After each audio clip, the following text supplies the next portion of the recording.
Yeah, so you guys will be here for that live. If you talk or whatever, it'll come up on my feed. So just so you know, you'll be end up being on my live feed.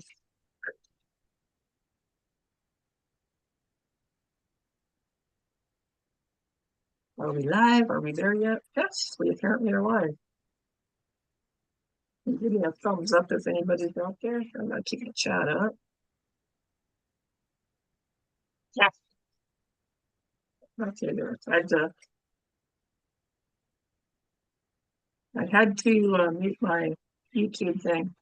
So I'm here for my beginning of my 8th week. Tomorrow will be 8 weeks since Easter, 8 weeks since I started Carnivore. And my updates.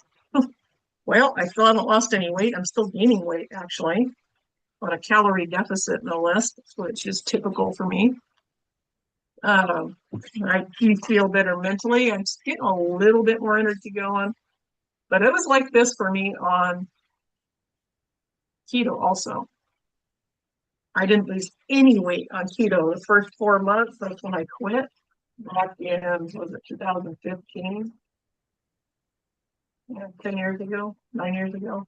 I didn't lose any weight for the first 4 months. I got frustrated and quit, and I just felt so crappy off when I was eating sugar and carby food that I decided to go back to keto again. So I did, and didn't expect to lose weight, but I did. It took 5 months, and I hope it's not that with carnivore, but I wouldn't be surprised if it was. So they say some people it takes 10.5 weeks and suddenly something kicks in and off they go and they start losing weight. But yeah, my face is all droopy from the fat. That's heavy. You don't think, I mean, it's weight, so it's dragging my face down. But the thing is, I'm still sleeping so good. And I think that sleep is really important because that's when you heal. And I've got lipedema pretty bad. So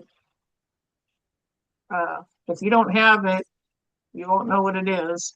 But if you have it, you know exactly what it is. It's a lumpy, bumpy fat. I've got it, see them on my forearm. See that? Looks like cellulite. That's all lipedema. Hard to see with this light. I've got a lot of light coming in from the side. But I've got it here. This big saggy bunch of skin here. That's I'm looking forward to that. Yeah, there you go. You can kind of see it. When I put my arm down, it actually has lumps, like people. It's just gross. And my arms are worse than my legs, which is weird, but I still have it on my legs. And it's that apparently is hard to get rid of, though. When I went on keto, I had it before I went on keto, and keto got rid of it. It just took a while. I got rid of almost all of it. I was expecting carnivore to work faster since all I was eating on keto that wasn't carnivore was salads with tomatoes and peppers. And I guess it's peppers, tomatoes. Sometimes it would have celery. Oh, and I had cabbage too. I forgot I had cabbage. And that was giving me this and making me gain weight. Salad. That's me. That's lucky me. And stress. If you got a lot of stress, it's going to be a lot harder. Your body's going to work a lot slower. And the stress causes damage, which your body has to heal. Apparently, that's what the carnivore does, is heals up that. And the seed oils, I was having salad dressing, which had seed oil in it. I did make my own now and then, but it still was made with a seed oil, avocado oil. Sometimes I don't like olive oil, but sometimes olive oil and sometimes sunflower oil, which is really, really bad, very inflammatory, inflames everything. But no, I was not getting the arthritis, but I did have inflammation because I'd have pains here and there. But I wasn't getting the sore finger. I got that from eating wheat, not just wheat, but grains. I could tell if I ate something I shouldn't, I'd get in my car to drive somewhere and I could barely hold the steering wheel. My hands would be just, in so much pain, and my joints here were popping out. Very painful. Hey, I got 3 people watching. Hello. I don't know who you are. Patty. Patty's one of them. Good morning. Yes, today is June 7th, 2025. But God always has a reason for doing things, and the reason everything is so hard, everything is so hard. It's like I'm swimming upstream or walking through 2 feet of mud. Everything in my life is like that. I don't know. So God, maybe to keep me in line, I don't know. But with the weight loss thing, that's always the same thing. Um, yeah, I am considering going back up to the 1800 calories because I've been doing the calorie deficit for a month and it's not working. So I'm going to go back up to the calories I'm supposed to have. Let me do a share so you guys can see this.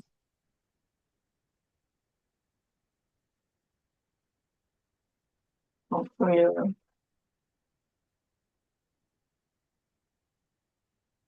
Oops, I did it wrong. Of course I did it wrong. Hang on. So, yeah. I almost hit the right button and I thought, oh, I don't need to hit that. It's like I've been doing this for years. How come I thought I didn't have to hit that? Okay, this is my Fitness Pal. And this clogging in my throat too. That might be allergies. I noticed we've got a ton of pollen. Never had allergies before. Anyway, this is, what was that? It sounded weird. Oh, I know what it is. Oh, this is for Tuesday. This is what I ate Tuesday. And I'll show you down here. This is my daily goal for calories is 1610. I was thinking it was 18, but 1610. And I did that. I went up to 1610, which is a huge leap for me because I was eating around 600 to 800 calories a day. I was only eating once a day and I didn't feel like eating anything. Sometimes I eat twice a day, but it just wasn't much food. And I thought it was. I was getting a lot of my calories from cream that I put in my coffee in the morning. I have a cup or two of coffee with cream. But it still wasn't nearly enough for what I needed just to this is maintenance. This is a maintenance calorie, 1610. I'd never eaten that many calories in my entire life in a day, ever, ever, ever. Even when I binged, I didn't eat that many calories. But anyway, I was at that for the first month and I watched, what's her name? I can remember, I'll call her Holly.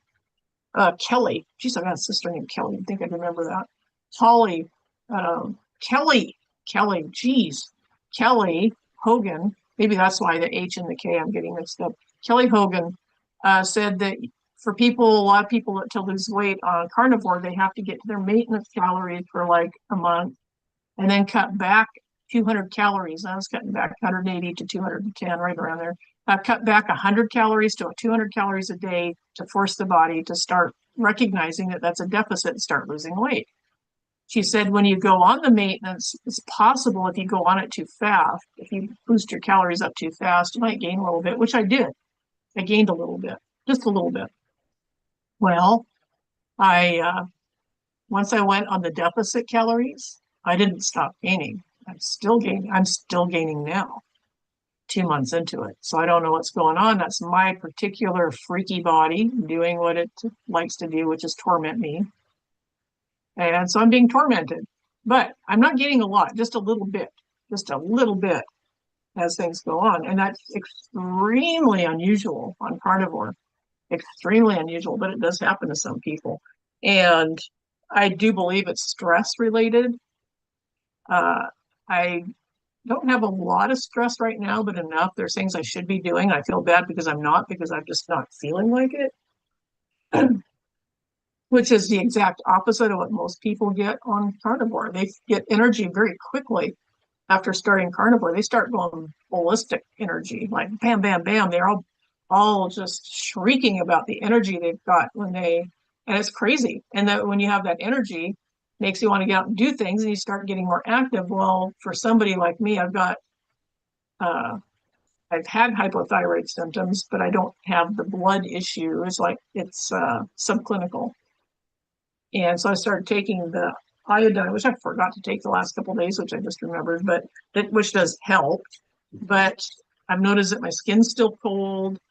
I'm still cold at times. My hands are cold right now.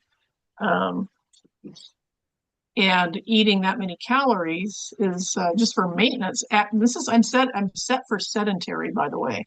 Sedentary means you sit on your butt and do nothing. You're not doing anything, very light, getting up and cooking or something like that. That's the most you do. But I have been incorporating bike riding a couple times a week. I need to do it more. I just haven't felt like it. But anyway, so I cut my calories down by this much. So I think today or tomorrow I'll go back up for my final month, back up to where I'm supposed to be. and just make a point of bike riding every single day. And that's not a big chore because it is summertime, so I can do that, and we'll see what happens. Because I'm kind of experimenting with things because I thought maybe areas, oh, if you're not losing weight, it's because you're eating dairy. Well, almost 2 weeks ago, I quit eating dairy with no change, none, except that I miss dairy. And it was easier to stay higher calorie with dairy. And then I quit doing stevia because some people say, well, it could, I am muted. I shouldn't be muted. Oh, you're muted. Oh, okay. Gotcha. Anyway, yeah, so I quit doing stevia 2 days ago. So I'm not having any stevia pop. I'm not putting it in my coffee or anything. And I quit coffee too. So I've quit everything. I'm just doing basically water and meat and fat. Boy, I'm not feeling any better. So, and I did join Kelly Hogan's monthly thing. I start July 6th, I think. So I'm gonna, as that will be at the end of my 90 days. So it'll be interesting. I'll be able to say, okay, I've done this for 90 days. This is what's happening and not happening. So then there are other people in her group. She's had thousands and thousands of people in her group. It's expensive. It's $50 a month. It's very expensive. I don't know why they're so expensive, but they are. I guess they got to make a living. So I'm going to be talking to them if I haven't lost anything or if things haven't changed with the energy or anything like that. I'll be talking to her, and she has access to Dr. Baker and other people like that. So for a hard case, oh, they're saying, oh, for lipedema, take a ice water bath or do cold therapy. I can't do that because my body temperature is so low and throw me into hypothermia. I can't do the cold stuff. It's actually painful for me. Literally, if I wash with, like in the wintertime when I'm running cold water, my hands, I will get excruciating pain in my hands from that cold water. And I can't run the cold water. I can't have my hands under, it's like just within like 5 or 6 seconds, it feels like somebody put my hands in clamps and just pressured down on them. It's horrible. It's probably all the capillaries shutting down. But anyway, so this is what I ate on Wednesday. This is why the coffee I was drinking was decaf because Dr. Elizabeth Bright, she drinks decaf, so I figured it was probably okay to do that. But I even cut out the instant decaf coffee I was drinking. But I had the 2 tablespoons. I put 1 tablespoon in each cup of coffee of butter to help boost my, so there's 204 calories in 2 tablespoons of butter to help boost my calorie intake. I had 2 eggs, scrambled, and bacon, 2.5 pieces of bacon. That was breakfast. And I had 449 calories. That was just, this is right here, 683 is probably what I ate an entire day before I started carnivore, which they say if you're an undereater, you're not going to lose weight. And I figured that. That's why I grabbed onto the MyFitnessPal. I couldn't get the carb counter or whatever it's called to work on either computer. I don't know why, but it wouldn't work. So I had to go to MyFitnessPal, which is fine. It works well. So I had 8 ounces of half a pound of chuck steak and beef fat, 1 ounce. And I think I cooked it. No, that was beef fat that I chopped up off of this thing. There was a lot of fat on it, and I ate that. So 683 calories for my lunch. And looking for the fattier stuff, because with this you want to be at least 70 to 80% or 60 to 80% fat in your diet, at least. So they say, right? Okay, and I'm doing this the way everybody is doing it for the first 3 months, because afterwards I'm going to have to adjust it because it's obviously not working for me. For dinner I had a boiled egg. I put it in pickle juice. I boiled a bunch of eggs and put them in pickle brine.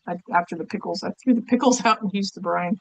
I had a tablespoon of butter, and I had 6 ounces of shrimp. Because when I got to here, I had about 1,000. What I have here, 6 and 4 to the 80. I had 1,100 calories that I'd eaten, and I needed to get another 500 in, or 400 in, 300 in. So I had this because this added up. And what I did was this will tell you after you put your lunch in, after you put your breakfast in, it'll tell you how many calories down here that you have left, right here remaining, to meet that 1610 goal.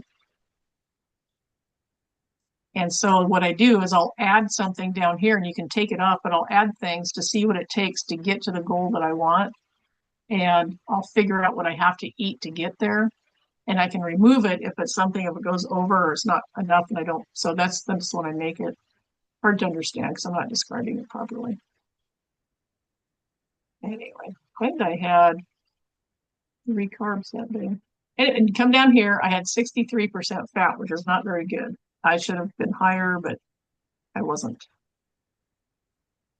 Then to come down here, you do your water total. I had 8 cups, at least 8 cups. I usually just hit 8 cups to make it go there. So that is Tuesday.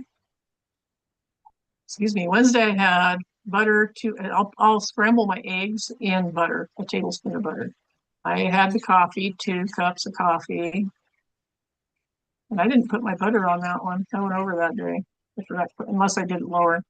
3 pieces of bacon. I had hot dog, bacon, and a cooked hamburger patty. I took the hamburger patty and fried it. And I did the bacon first. When I fried the hamburger in the bacon grease. And then I took the bacon and put it over the top of the hamburger patty and put some, apparently yellow mustard is allowed. So I put yellow mustard on it to give it a bit of flavor. And salt, of course. And had that with 2 hot dogs. And then for dinner, that's what I would have had. A couple of hot dogs would have been what I had for lunch, just 2 hot dogs, 90 calories. That's what I would have had to eat. That, and probably later in the day, I would have had a salad or something with 2 boiled eggs on it. That's all I ate in a day. That was normal for me. That was ridiculously low. But I was afraid to eat more because I was afraid I'd gain weight. I didn't want to gain weight, so I was kind of stuck there mentally. For dinner, I had the chuck steak, 7.5 ounces for 459 calories. And I had a couple pieces of the turkey, plain white turkey. Probably had 3 of them that day. I remember I ate quite a bit one day. So it brought me up to look at the remaining here. I really underdid my calories that day, which is bad.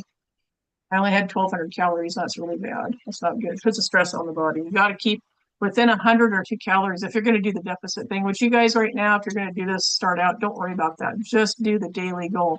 When you sign into MyFitnessPal, you go through a little questionnaire to ask you, how tall are you? How much do you weigh? What is your activity level? And be honest, because you're gonna have to use that. And as you start losing weight, you'll have to rerun your activity level, because usually if you're losing weight, you're going to get a little bit more active. You'll have to put your new weight on there, whatever your weight is, because if you go down from say 220 to 200, your calorie requirement is going to change. So you need to go and redo the daily goal amount of calories you should be taking in. I don't know, 1,610 still seems like it's a little bit low. So I know that there are people who are eating 2 pounds of meat a day on carnivore. Of course, they're active, but maybe I don't know. I might still be too low, and that might be why I'm having problems. I don't know. There's more than I was eating. So, and the water thing, I forgot to add my water. That was a bad day. Wednesday, I wonder what's going on. Oh, yeah, it would have been Thursday. I was tired. Here's breakfast for Thursday. 4 pieces of bacon, 2 eggs scrambled with a tablespoon of butter. Yeah, why am I not adding you know what? Sometimes you have to double check. Sometimes you'll add your butter, you'll add that in there and it won't pop up. You have to check what you put in here because sometimes it won't go. So I was 200, I was probably right at 1610 Thursday because I don't see my butter added. And then I had a cup of yogurt. I wanted to see, it'd been a couple of weeks since I'd had any dairy, and this is the L. Reuteri yogurt. I mixed half and half L. Reuteri with the L. Gasseri yogurt that I have in the fridge to see if I had any side effects from it. Did I have like a runny nose? Did I get coughing? It didn't seem to affect me much. But the next morning, Friday morning, yesterday morning, I woke up with the most disgusting taste in my mouth. It was metallic. It was awful. And I wondered if a skunk walked by the window because it was that bad. It was really, really bad. Anyway, I had that for lunch just to see what would happen. And it didn't seem to cause anything. I might do it again after the 90 days to see if I get that taste in my mouth again. Because if I do, that's definitely a side effect. Okay, and for dinner, I had the beef chuck steak, 7.5 ounces, 451 calories, hamburger patty, because I needed to have that. If I had put my butter up here like I was supposed to, I wouldn't have had the hamburger patty, but I was trying to round out the calories, which I thought I did, but I didn't, because that's right there. 220 calories is approximately what 2 tablespoons of butter would be, which is I put a tablespoon of butter in coffee, right? Yesterday. My 3 eggs with butter and 2 hot dogs. That was breakfast. No coffee. So I quit drinking coffee, I guess, yesterday. Shrimp, butter, cod. I actually had this for supper and I put it in there. I put it up here instead, but it doesn't matter. And the bacon drippings. Save all of your meat drippings, all of them. I have 2 tin cans I have from when I was eating vegetables, and I strain it. What I'll do is I'll pour it all into the can, gunk and all. I like all the meat bits and all that stuff. I'll go into a can.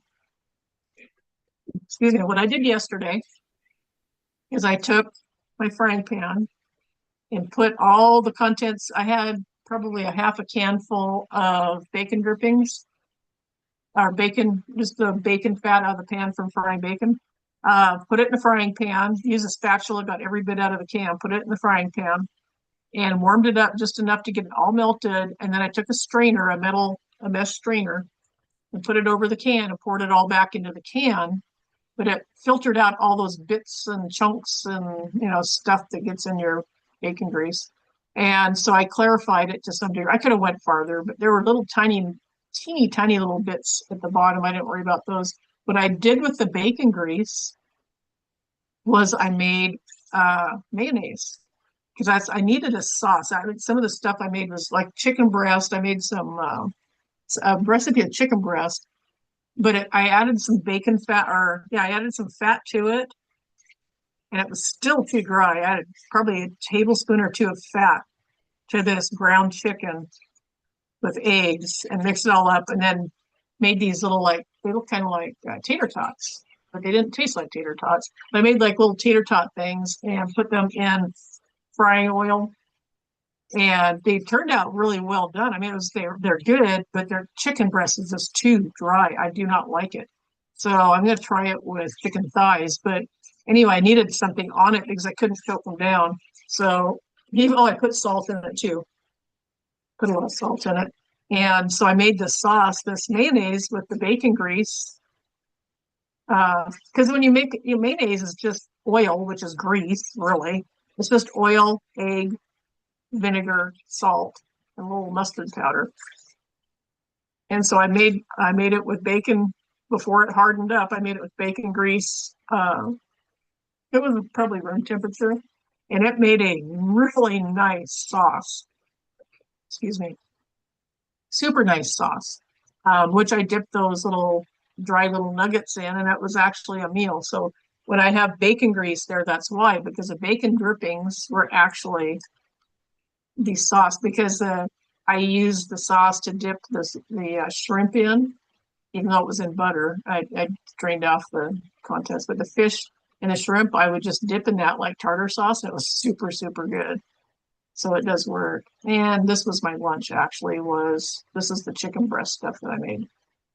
1 egg, a chicken breast, and yeah, I'll have to show you guys at some point. I can't describe it. So anyway, yesterday I was 167 calorie deficit. Tomorrow and I had 67% fat, which still wasn't enough.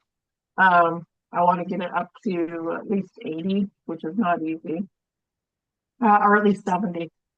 So anyway, because fat has so many calories, you have to eat a lot of fat to get those calories up.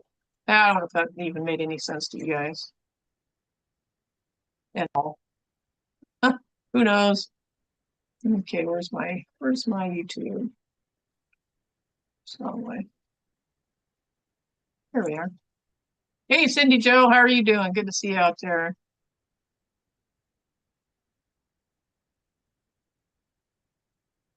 Uh, he's some people lose weight when they get under stress, and you think about his arm, all the pain he's been through, and all this trauma and stress with that. He may drop weight with that. He'll gain it back. I'm talking about Patty's husband. She said he's making breakfast, lunch for my husband, eggs with cheese. He's not on any diet. Um, I would, starting out, Patty, when you're doing your carnivore, I wouldn't do cheese. I did do a little bit of cheese, I don't know, maybe twice a week. But like I said, I cut out all dairy. And they are all saying, oh, cut out dairy, blah, blah, blah, blah, blah. And there's some people that when they do dairy after they lose their weight or get off their 90 days and stuff, they'll do some dairy, but they said it always puts 5 pounds on them. So you expect if you get to a certain weight and maintain it, if you have dairy, it may add 5 pounds. And they said somebody said the same with coffee, but they like their coffee enough that they're willing to deal with the extra 5 pounds coffee puts on them, which would be odd. I don't know why it would do that, but people are all different, I guess. There's something in it, or maybe a certain type of coffee. Might be that the stuff they're putting in the coffee. Because when I did have the coffee, which at the end of the 90 days, I'll add back coffee and see what happens. Maybe depends where I'm at. And I was putting butter, and it's not bad. I was kind of surprised. It was black coffee. It was decaf, so the worst tasting stuff you can imagine for coffee. I just needed something hot in the morning to drink that I could put butter in. So I put a tablespoon of butter in my coffee, and it took the bitter edge off of the coffee, and I didn't mind it. And then I sprinkled some cinnamon in there, which maybe I shouldn't have. A little bit of cinnamon and some stevia, and it was really good. Thing is, I cut stevia, and I thought, well, I probably shouldn't have put cinnamon in there. So I want to make sure this was pretty clean. So that just a couple days I did that. So I cut that out because I don't want to mess up the results, which are paltry for me right now. So anyway, I did not take pictures last week, which I've been taking pictures. I haven't put them up anywhere, but I've been taking a profile shot and a face-on shot. I haven't changed my body. I've been taking pictures every week, and it's still the same, if not a little bit bigger. So tomorrow or today, I will have to sneeze. Oh, excuse me. So I didn't take the pictures. I will probably, when I get done here, take pictures. I was hoping to have some progress, but you know what? Like I said, I think Dr. Bright said some people, for some reason, will not drop any weight. They'll even gain a little bit, but they won't drop any weight until the 10.5 week mark, which is really weird. I don't know why, but it was like me. It was over 4 months before I lost weight on keto. It was sometime into the fifth month I started losing weight, which I didn't expect. I talked about that before, how I started losing weight and I didn't know it. My pants were fitting different. My shirt, everything was fitting weird, and it was making me mad because I figured that it was getting ruined in my washing machine. So, no, it wasn't that. I was actually losing weight because I saw a picture of myself. It took a picture, very visual, not very mental, apparently. I took a picture, or I saw a picture of myself side by side. And somebody had done a screenshot for my show with seasoned pixels, and I saw a picture of my face in one and a picture of my face from before, like a year before, and I was shocked to see my face was thinner. Everything was different. I couldn't believe it. I was wearing a top I hadn't worn for years, which I can't wear now, of course. But yeah, I gained almost all my weight back that I lost on keto. When I 6 months ago, I started gaining weight on keto, but it was a stress. I am one of those people. I've been a type A stress monkey all my life. Don't handle stress well. and it's destroyed my adrenals, which causes hypothyroid symptoms. So technically, my thyroid is okay. My blood, it's the adrenals, it's the cortisol issue I've got from all the stress for many years of prolonged stress. So something, I don't remember what happened 6 months ago. I know what was it? I don't know what it was, but Humi brought it up because we talk a lot. And he says, you've been stressed out. He says, you've been stressed out for quite a while. I do know that not having my lawnmower working was really stressing me out because I don't usually care. I don't mess with my neighbors. We all kind of keep to ourselves, but most of them take really good care of their lawns. And I'm looking out over a field that looks like it's out in the woods somewhere because the weeds are literally 4 feet high, some of them.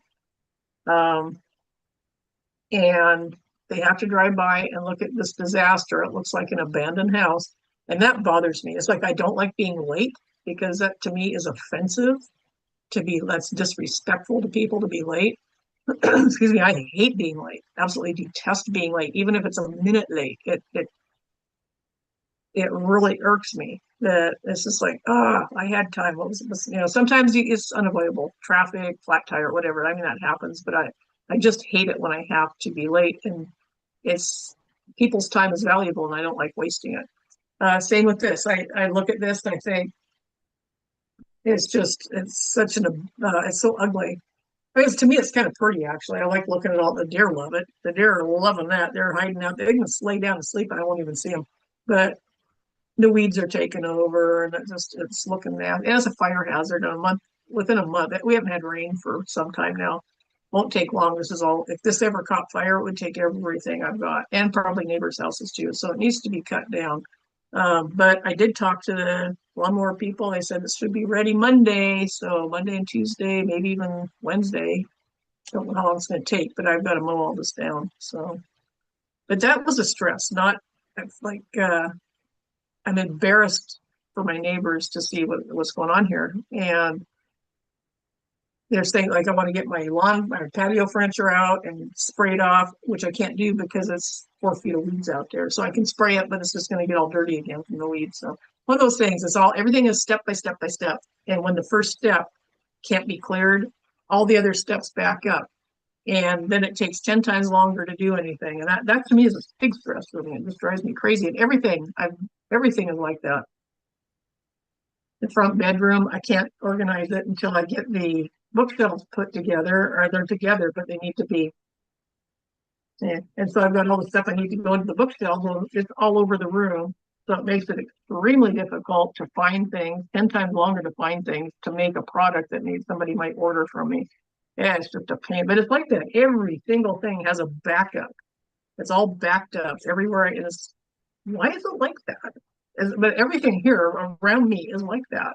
I can't do this because this needs done, and then this needs done, and that needs done, and that needs done. So yeah, that's stressful. I guess that's my stress. I need to deal with it. Learn to deal with it and get the stress gone. But I need to walk. I used to walk all the time, and I quit walking about 15 years ago. But I walk everywhere all the time since I was a kid, and I quit. I think when I used to walk at night because I didn't like people looking at me or seeing me when I was walking. I don't know why. It's a weird thing, but I just didn't like it. And nowadays it's too dangerous to go out and walk at night. I have a gun. I guess I should pack it with me, but it's still after dark. I'd walk all over the place. I'd walk in places where there were no people. Well, that got dangerous too. Bears and weird Satanist people. I'd see signs of Satanist people up on the hillside. And it's like, so I quit walking, and that I did like walking. I need to just suck it up and do it because I don't know. I just felt I'm socially awkward in that way, I guess. Hey, free spirit, how are you doing? Yes, exercise and sun are great. That's why riding my bike, I can do that. And I don't like stopping and talking to people because I don't know when to shut up and it gets awkward. Maybe that's part of it. But on a bike, you're not likely to stop. You're just going to keep on going. Yeah, I don't know. But I do like riding. I've always liked riding bikes. I like swimming, but there's no place to swim here. I don't want to go in the river. I'm just too cold-blooded now. I can't swim anymore. So it's basically biking or walking. And walking I know is good for me, but I could even get outside and do stuff. But a lot of times I just don't feel like it. So yeah, waiting for my energy. So that's a thyroid thing. That's definitely a thyroid thing. You're just main thing you do is just exhausting. So exhausting. So that, and I'm looking at the lipedema stuff to see about how to get rid of. A lot of people say, "Oh, you can't get rid of it." And people, yeah, you can. I did, and I know it went away when I was on. Let me see if I can pull up a lipedema thing here. Hmm, you can do that one there. Lipedema, not lipodema, lipedema.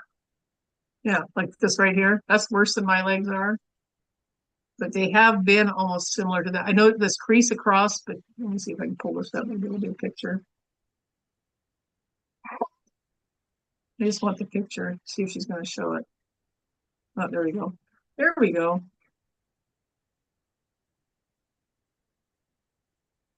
Yeah, that's what my legs look like. They're even they're right across here. They haven't done it since I've been on keto and doing this, but I had a crease across here, and I thought it was because I'm just so fat. But when I stopped eating sugar and grains, it went away. But I still do have some swelling here, and this pretty much. This is the fat pad I tell people about right here. Oh wait, you guys can't see it. I'm not sure. There we go.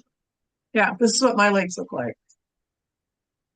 And this fat pad here on the knee, that usually comes with flat feet. You get, and I bet this person has flat feet right here. And I'm almost positive they have flat feet.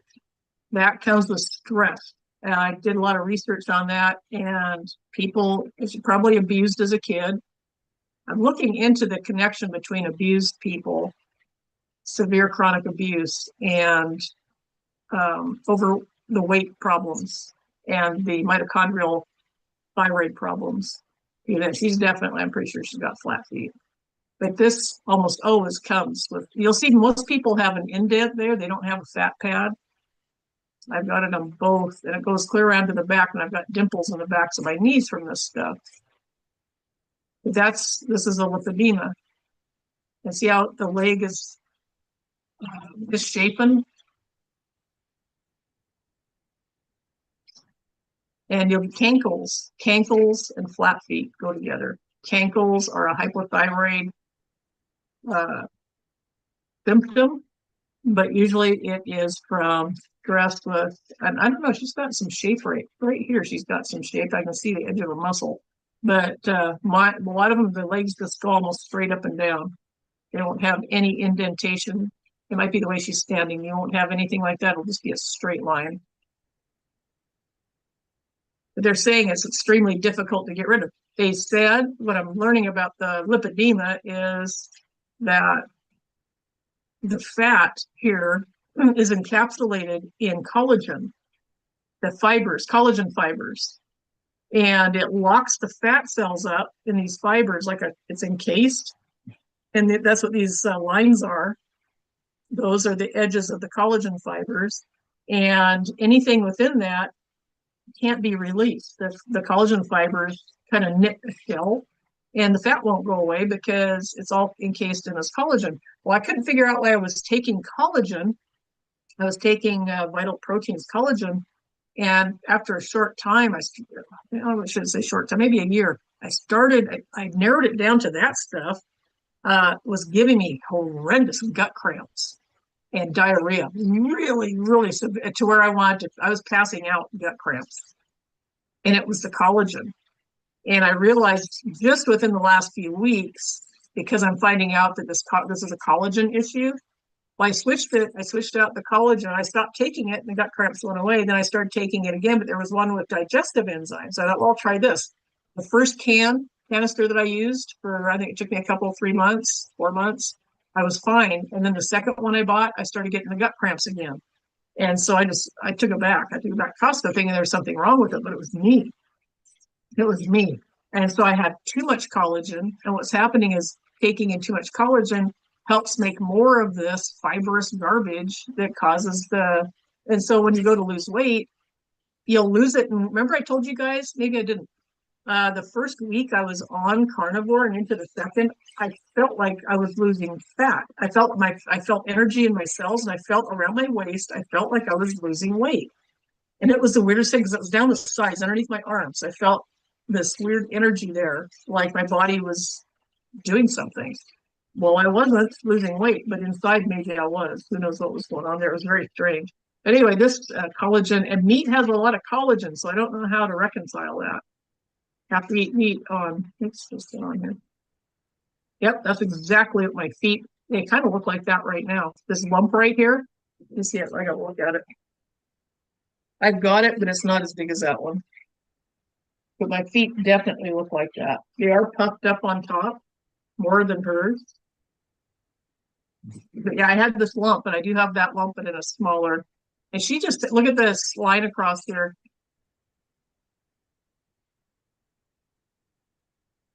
Very, very much.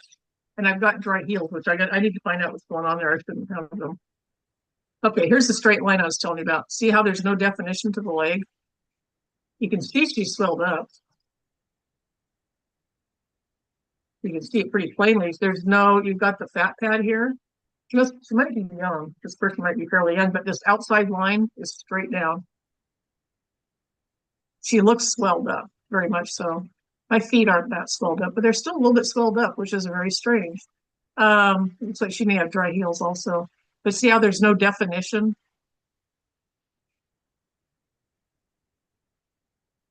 And that's not edema. It's a totally different animal. That's not edema. Isn't it going forward? Is that all the, oh, there we go. A lot. This happens to women more than men. Now she's got some definition here.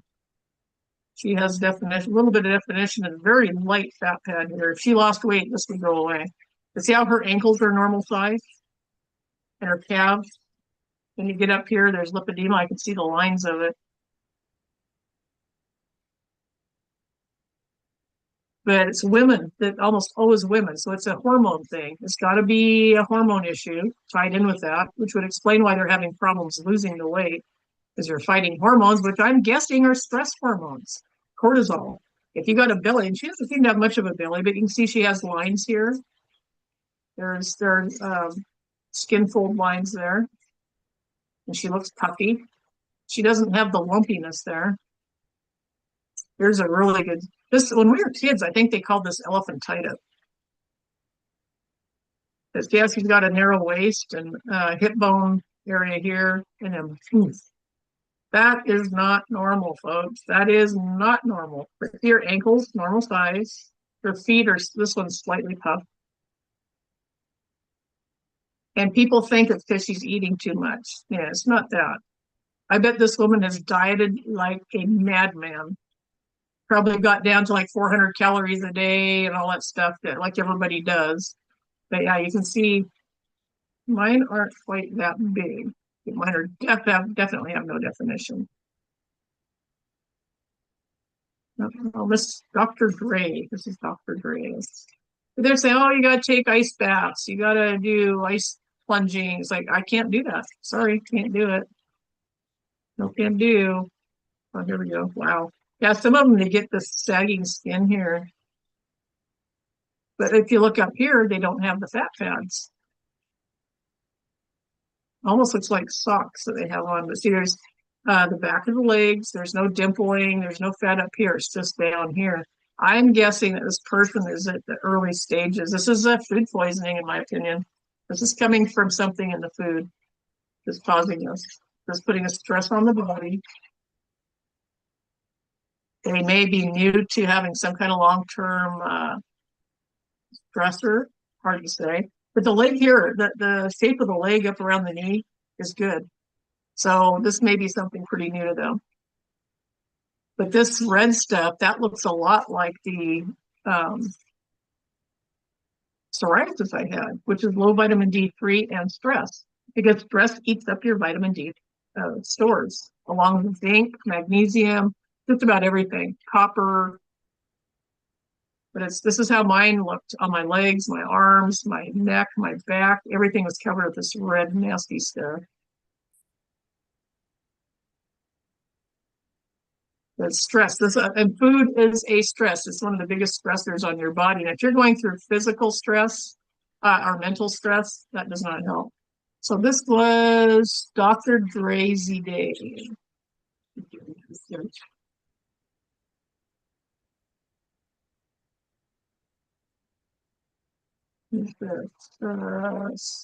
Cancer rehab PT.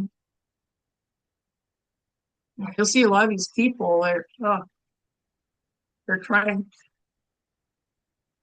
Excuse me. They're trying to lose weight and they can't because that lipedema crap won't go away. But I think a lot of it has to do with stress. I do. Oh, now they're doing. Oh yeah, painful fat. They're saying that it's painful. I have spots on my body that is painful. As you can see, it's gross, but you can see the globs. Those are all encapsulated in collagen, and they're doing surgery, using the not lipedema, liposections. They're doing liposuction to get this stuff to go away on some people because they can't get rid of it. That's crazy. Look at the chunks. Look at that squirting out of there. Those are chunks of fat. That's not normal, folks. Let's see who's there. Lipedema Simplified. Let's check it out, see what she says. Oh wait, I can't because it's YouTube. I can't. I'll give you the link. I'll give you the link. How's that? Here's the link. No, but that's what I've got. I've had it since well, I remember I had it in my 20s. I was under a massive amount of stress all my life pretty much, but it got worse when mom and dad died. It's definitely not normal. Let's let me catch up on that because when I'm sharing, I can't see what's being said here.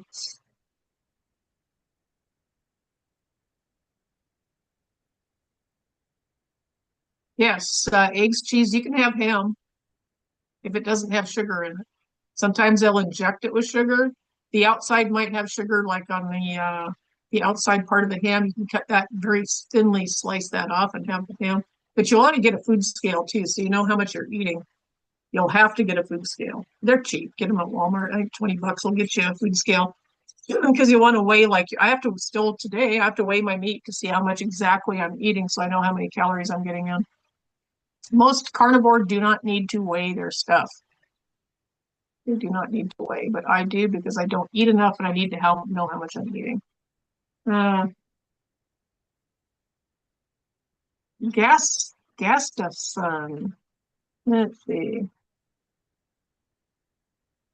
Yes, HRC has cankles. Oh, she has cankles. I knew when I saw her feet and her ankles, I knew she had thyroid problems. I knew right away, and sure enough, it came out later she's on thyroid medicine, which isn't helping, or she wouldn't have the cankles, right? Thyroid medicine will help for a short time, 2 or 3 months, then your body adjusts.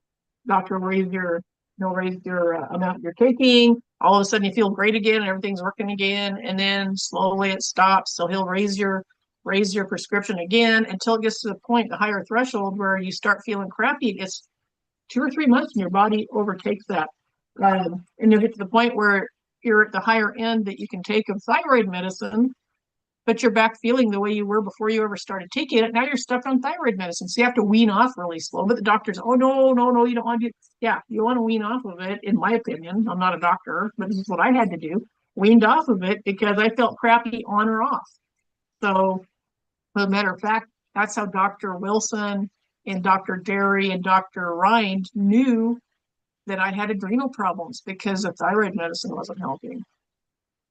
Oh, let's see. Or catch up on the chat. Yeah, you need to get rid of that car and get a new car, Patty.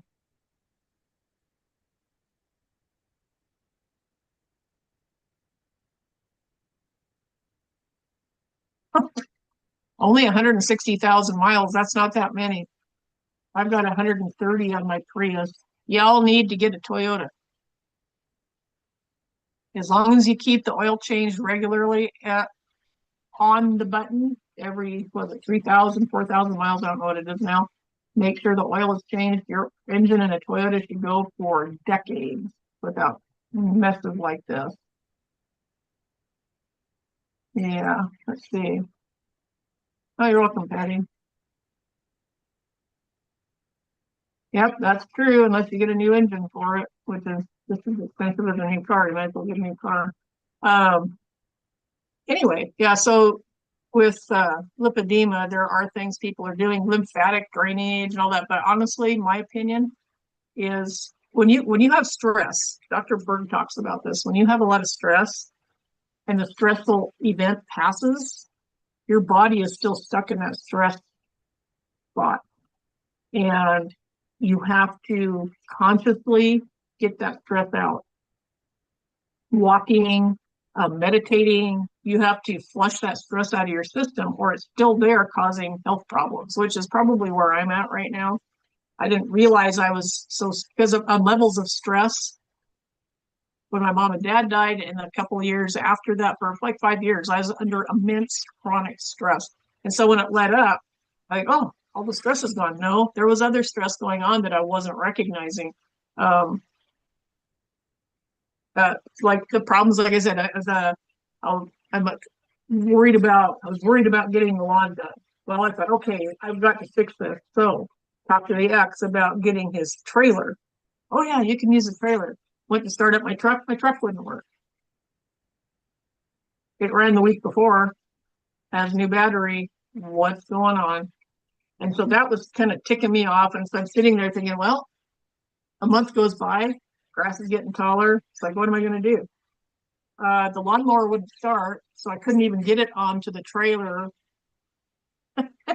And my car ends up having all of the tire sensors dying.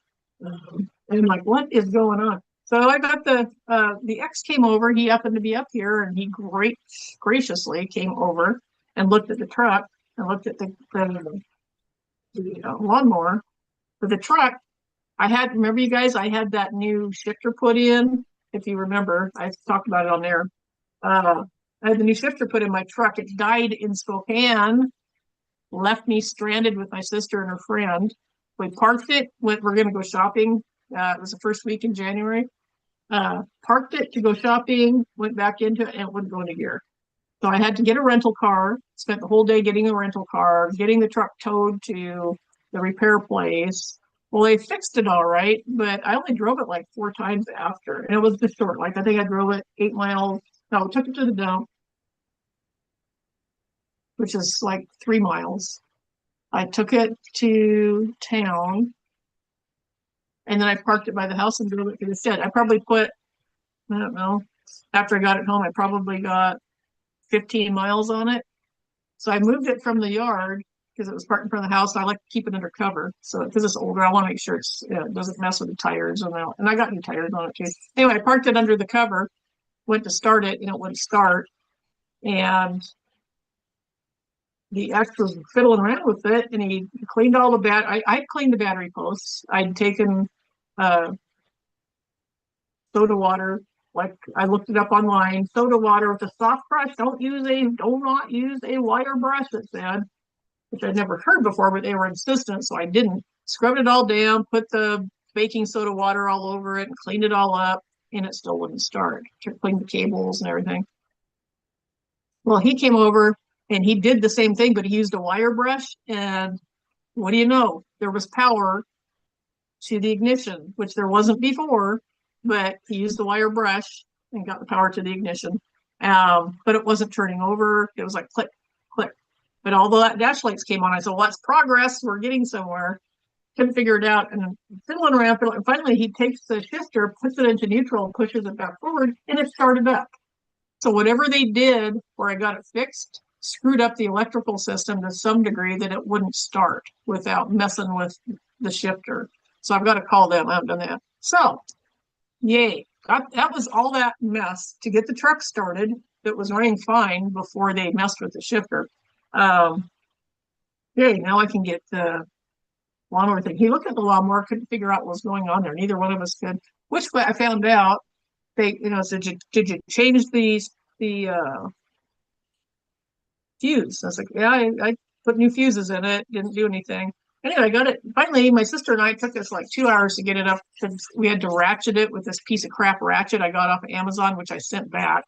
Um, everything I have to do is so immensely complicated, so complicated, and that to me is very stressful. And I don't need the stress. It's like Satan's just putting roadblocks in front of me constantly. Anyway, we got it up on there, and I almost passed out. The sun was just killing me. And for a long time I was good with the sun. All of a sudden now I'm getting like that thing back again where I can't function in the sun. Um, I didn't tell my sister, but I was like literally almost ready to pass out. It was bad. And we were out there. He was fine, bouncing around. She was fine, but me, was like, I had to get in the shade and lean up against a pole just to kind of get my bearings again. But we got it on there. I got it to town. The guy was looking at it, and he said, Patty, it is like that with every single thing I do here. Every stinking single thing I try to do here. Gee, I wonder why I'm stressed. No, it's just, and it's like, I try not to get stressed, but and I've got all the stuff piled up all around me that's going to take now weeks and weeks and weeks to take care of. It should have took a day or two. But it's like, here we go. It's like my life is just, I haven't been able to take a vacation from it. It's just driving me crazy. But no, mentally, I need to fix that. I need to figure out how to fix and I hope you guys take a lesson from this. You need to fix the stress. I don't know how you don't get stressed about stuff like that. How do you not get stressed about it? Not losing weight is stressing me out big time. I was hoping by the middle of summer, I'd be able to wear shorts and a t-shirt or a tank top. It's not happening. It's going to be jeans and long sleeve shirts again, sweating it out in 115-degree weather. Yay. I'm doing everything right and nothing's working. That's what happens. That's the thing that I went through with keto. So I'm expecting probably it will be like this. Probably won't be able to lose weight until, what is it? When did I start? April? When was Easter? Well, it's been 2 months since June, May, June. So it was the end of April. So probably at the very least, it was June, July, August, probably the end of August. It might even be September. I might start losing a pound or two. That's the way it is. That's my lot in life. That is my lot in life. Yeah, I do free spirit. It's like somebody said that they think I'm under spiritual attack, which could be. It could be. Got plenty of people floating around the channels that don't like me, and they could be trying to curse me to stuff. A lot of Satanists out there. It could be that. But anyway, so yeah, I got the thing into town, and the guy was checking it, and he said, there's no power to the fuse. And I said, well, that narrows it down. I know it's electrical because when I drove the thing, I drove it by the shop and turned it off, and it never started again. So I knew it was electric. It had to be electrical. There was no power going to the little meter, it's a tiny cheap little meter thing. No power to it. So I figured it had to be. And I talked to them yesterday, and they said that there was a connector that was broken underneath inside the chassis. It's a metal casing all around it. But he said one of the connectors was broken off. It's like, how does that happen? It went from parking it for a moment. I parked it for like 10 minutes to not driving. So how did it get broken there in that meantime? I don't know, but it's broke. So he's got to fix that. I just said, you know what? I'm not bringing it back in, hopefully for years. I said, if the blades need replaced, it's going to be a big bill. It's going to be a really big bill. I'm sure the blades probably need replaced, but I said, sharpen them if they need it, but if they need replaced, replace. And he said, there's 3 of them. They're $30 a piece. Then the labor, I have no idea what labor is. I don't want to know. Bolts are falling out of it, so he's got to fix that because one of the steering arms won't work unless it's tied up with baling wire. And I've only used it for 3 years. It's a Husqvarna, like a $4,000 machine, literally falling apart. It's a piece of junk.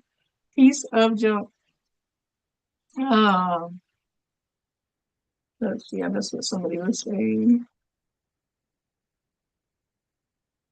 Yeah. So anyway, that's what I'm stuck with here. But you know, it's I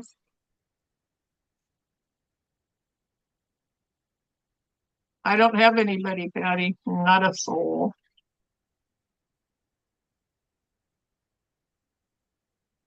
No, I'd love to do it, but I literally have nobody. Not a soul that can do it for me. So as it sits right now, not for not for a while. But I just need to learn to force myself to relax. And I've been lagging in the afternoons. I've been getting away from the computer and watching an old movie, trying to do that every day, just so I can disengage from everything and enjoy. And I can actually disengage from everything and watch a movie. I do that for about 2 weeks. There's a couple days when I haven't, but I do. It's something I like doing, but I feel guilty doing. I think that's the way to do. But that's what I've been doing. Yeah, I need to sharpen my sword, don't I? Use the whetstone. Yeah, I'll have to pray about that.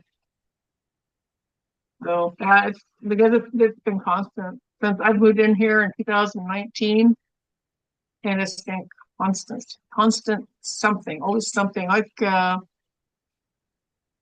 roof leaking. The guy I finally got to fix the roof made it worse.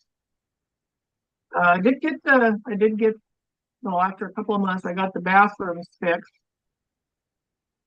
and then the outside spigot went out. It's been a drain financially, but yeah, it's just a matter of finding people to do the work that needs done. But the roof is really concerning because without a roof, you lose everything. So I'm waiting for the prices because they quoted me.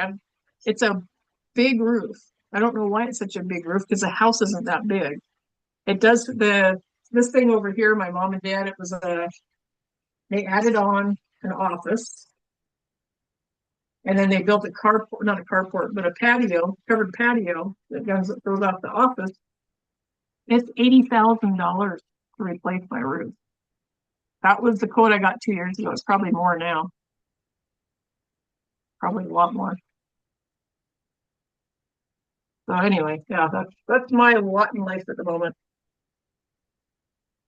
I don't want to spend 80,000 on a roof. I'm thinking that the prices are going to go down. Things are starting to come down. Well, not in Washington State, they're not. Gas is like still 4.19. It went up a couple weeks ago, but prices should come down enough that I can hire somebody to hopefully. I'm not going to mortgage my house to put a roof on it because the borrower is slave to the lender. I have no way of making the money back to pay the mortgage. I'm getting $1,100 a month income. My property taxes that I have to pay that. My insurance, the house insurance is $1,800. Car insurance is $500 every 6 months. So yeah, if I had to make house payments on top, I couldn't do it. I'd lose it. I'd lose everything.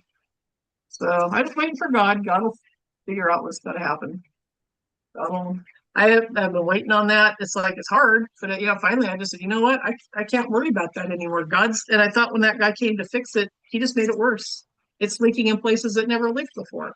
So I just, man, God's got a plan. He's going to fix it for me. I don't know how he's going to do it, but he does come through. So and it's been a few years, so we'll see what happens there.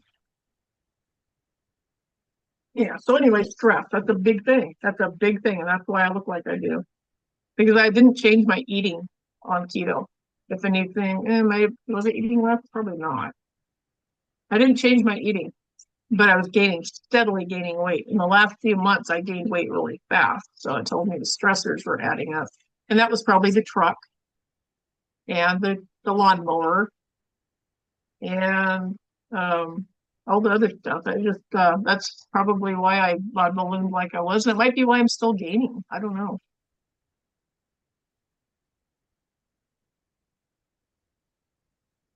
Yeah. So anyway, that's what happens. That's what happens.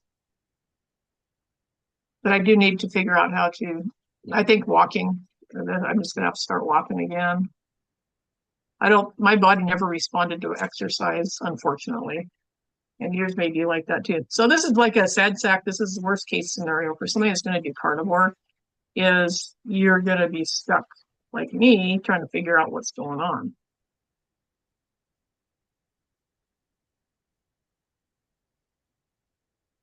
blue metal roof. It doesn't. It's just I don't know that that would make any difference. It's white. I've got a gray and white house. Blue. I don't know what blue means. What's blue metal? Oh, like just a tin, like a metal looking. I don't know. I don't know if it'd be less expensive or not. But the roof. This my mom and dad put four metal roofs on this place in 10 years because they were never put on properly. I know one of them wasn't put on properly, but they always had leaks. They could not. When they built the house, it had tar paper on the roof, and it's got a really gentle slope. It's kind of like a Brady Bunch tri level house. You got the short side here and then the long side, but that's almost a pitch. It's a very gentle pitch, and we get a lot of snow here sometimes, so the snow doesn't slide off.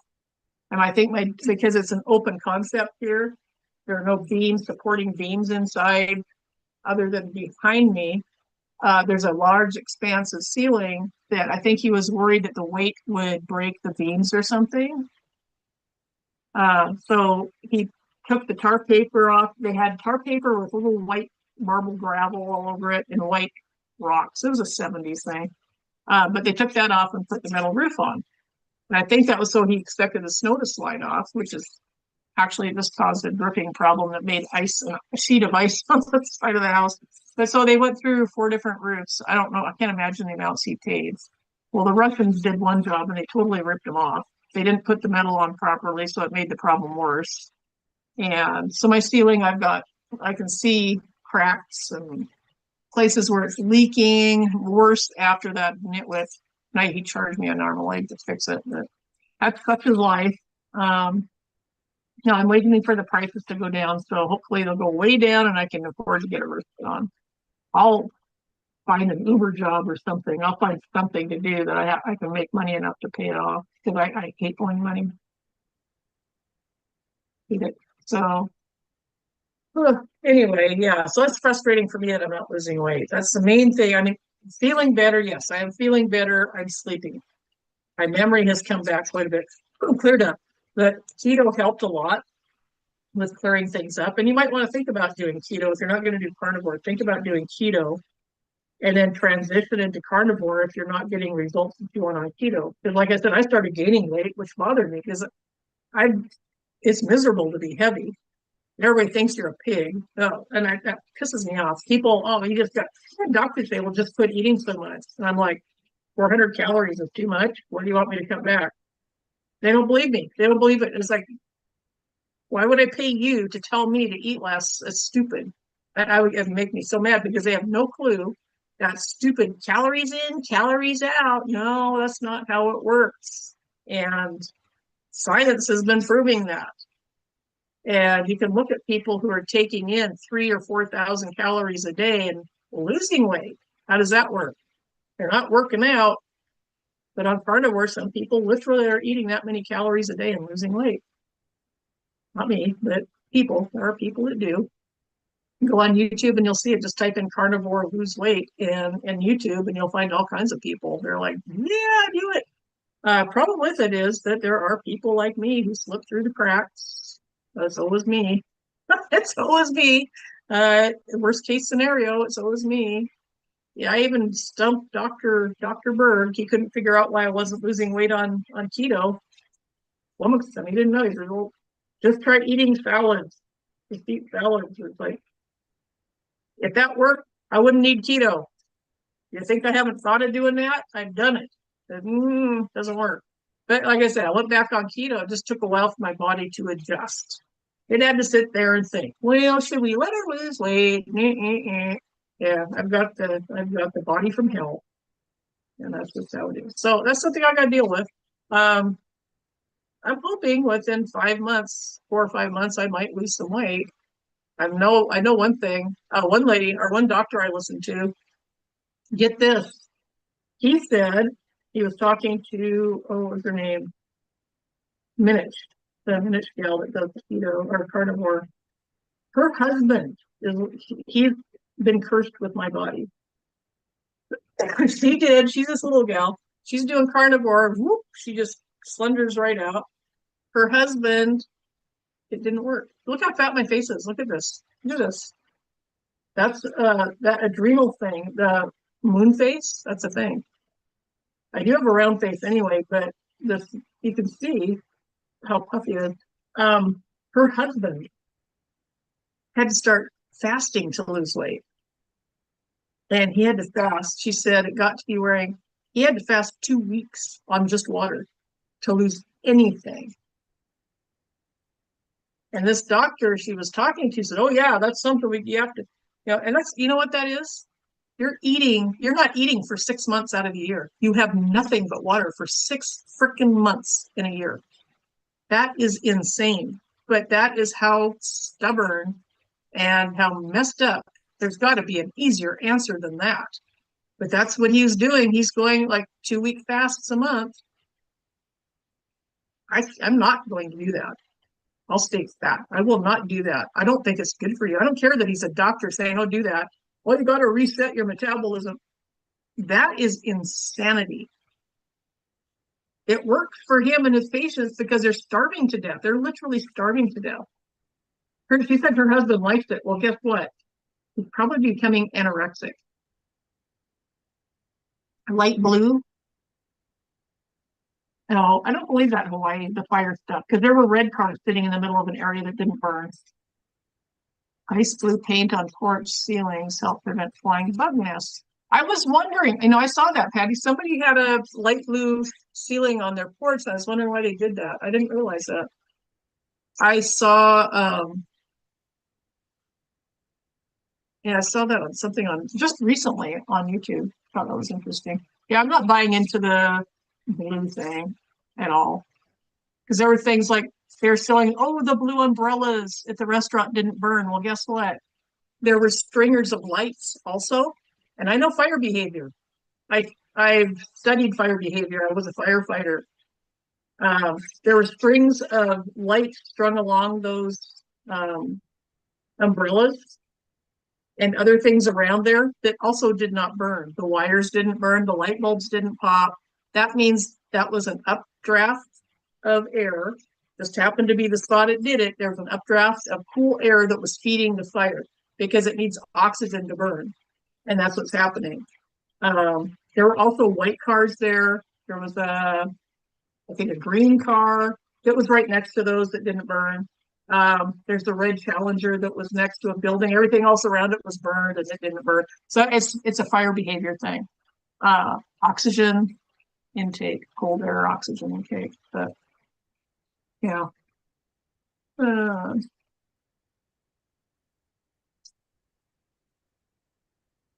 But I haven't had, other than the little bit I had with my salad, I had maybe in a month, I'd have maybe 3 tablespoons of seed oil. Yeah, I've been doing keto for almost 10 years. I didn't have the bad seed oils. There were months on end that I wouldn't have anything like that at all. So I don't think it's the seed oil causing the problem. But yeah, it's just, anyway, yeah, so it's a frustrating thing for some people. I'm one of them, but yeah, what was her name? I can't think of her. Minutes. Her name's Minutes. Anyway, her husband couldn't lose weight unless he starved himself. And that is just counterproductive to everything. But I'll bet you he's under a lot of stress. I think people that are having problems losing weight on anything like keto or carnivore are under a lot of stress. And I don't know if maybe I'd like to, just can't remember back when I was on the show with Seasoned Pixels, if all of a sudden I had no stress, which I don't buy. I don't think I did. Or if my body just finally said, okay, fine, we're going to lose weight now. Okay, are you happy? It might be that. I don't know.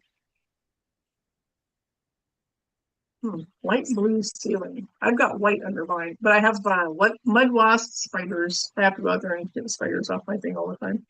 But yeah, so anyway, if you are in my boat, my sympathies, but I don't think you are. Right, Dawn? I don't think you are. I do think that you're able, your body can handle stress. Food is a stress. That's something I noticed about keto when I went on keto, is my ability to handle stress to mentally handle it went way up. And I was able to handle stress. It was noticeable. It was amazingly noticeable that all of a sudden I didn't get stressed from stuff I'd been getting stressed from before. And that was just from cutting out sugar and carbs. It's amazing the damage that carbs and sugar do to the brain. Easy. Yeah, so I'd say if you guys are going to do this and you need to lose weight, I'd say I'm probably 1 in 1,000 people that this happens, maybe even more. I don't know, maybe 1 in 1,000,000 people this happens to, but it does happen to them. So I figure maybe God's making it like this so that I can help other people once I figure out what's going on. But I do believe 100% it is the stress. The lipedema stuff, carnivore apparently will help a little bit with that. I've got a bunch of videos I want to watch today. Lipedema healing on carnivore, how I quickly reverse my lipedema in me, reversing lipedema. And it's so weird, it's a thing. I didn't know it was a thing. I just thought it was. See, when I was young, in my 20s, I had this. I couldn't understand why I couldn't firm up. I worked out like a dog. And not helping, Dawn. Because that's definitely not carnivore or keto. But you do you. And actually, it's not tempting, which is kind of nice. On carnivore, you can be tempted on keto, but on carnivore, you can stick a pizza in front of me and be like, well, I might eat the top off of it, but I'm not eating that bread. Because you know what the bread's going to do to you. It makes you feel so sick you don't want to eat it. It's like that's the last thing you want to eat. And you don't have any desire for it. And like Dante Ferrigno said, after a year or so on carnivore, he said it changes your taste. So if you put that stuff in your mouth, it's going to taste like crap. He said he had a bite of a cookie and he spit it out. He said, I love these cookies. They're my favorite cookies. I took a bite and he said, I had to spit it out. It tasted horrible. And he tried it a couple of times throughout the year. He said he had 2 different other times he tried to eat a cookie and he couldn't do it. And brownies. He said, I love brownies. I can't eat them. He said, they taste like crap to me. My mouth is just, they taste like dust, which is good. So it helps to keep you. You don't even if you get tempted, you take a bite, you're going to go, yeah, it's not. And I noticed that on keto. Food did not taste the same after I was on keto for a while. I noticed that it just didn't taste as good. And the texture was weird. And it's like, well, it was always weird. When you eat hamburgers all the time, you grow up eating hamburgers, you just eat hamburger. You think, okay, yeah, I'm hungry, get it down. You don't realize that bread, when you're taking a bite of a hamburger, it gets gummy and slimy and it gets caught in your teeth and it's gross. You don't realize that till you haven't had it for a long time. And it's gross. Hamburger buns, nasty. Same with the sandwich. With bread on either side. It's a convenient method to get the contents into your mouth, but it is nasty. Oh, wielding your ranch. Yeah. Whoosh, whoosh. For your family. No, you know what? I've got food things in my pantry that I won't give to anybody. I'd rather throw them away because I see them as so toxic. Because once you do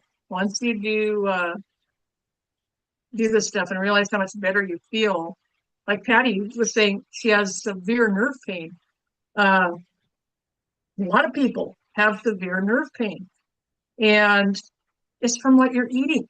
Because the people that do carnivore, it all goes away. Explain it.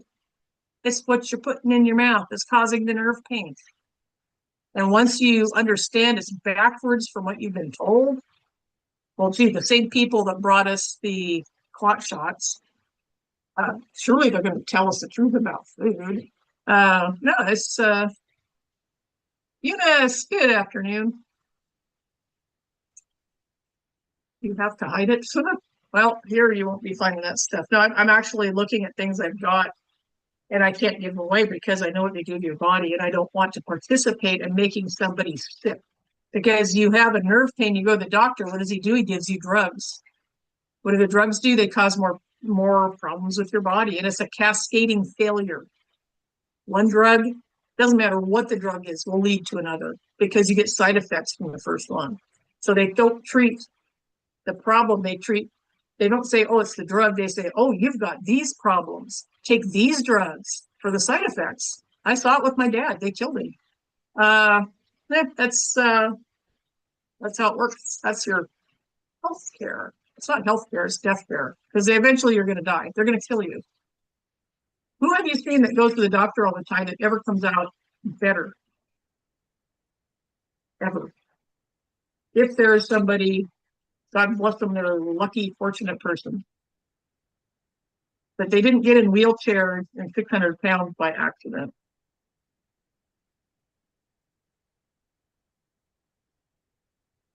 You know, Paul Saladin, I've heard about him.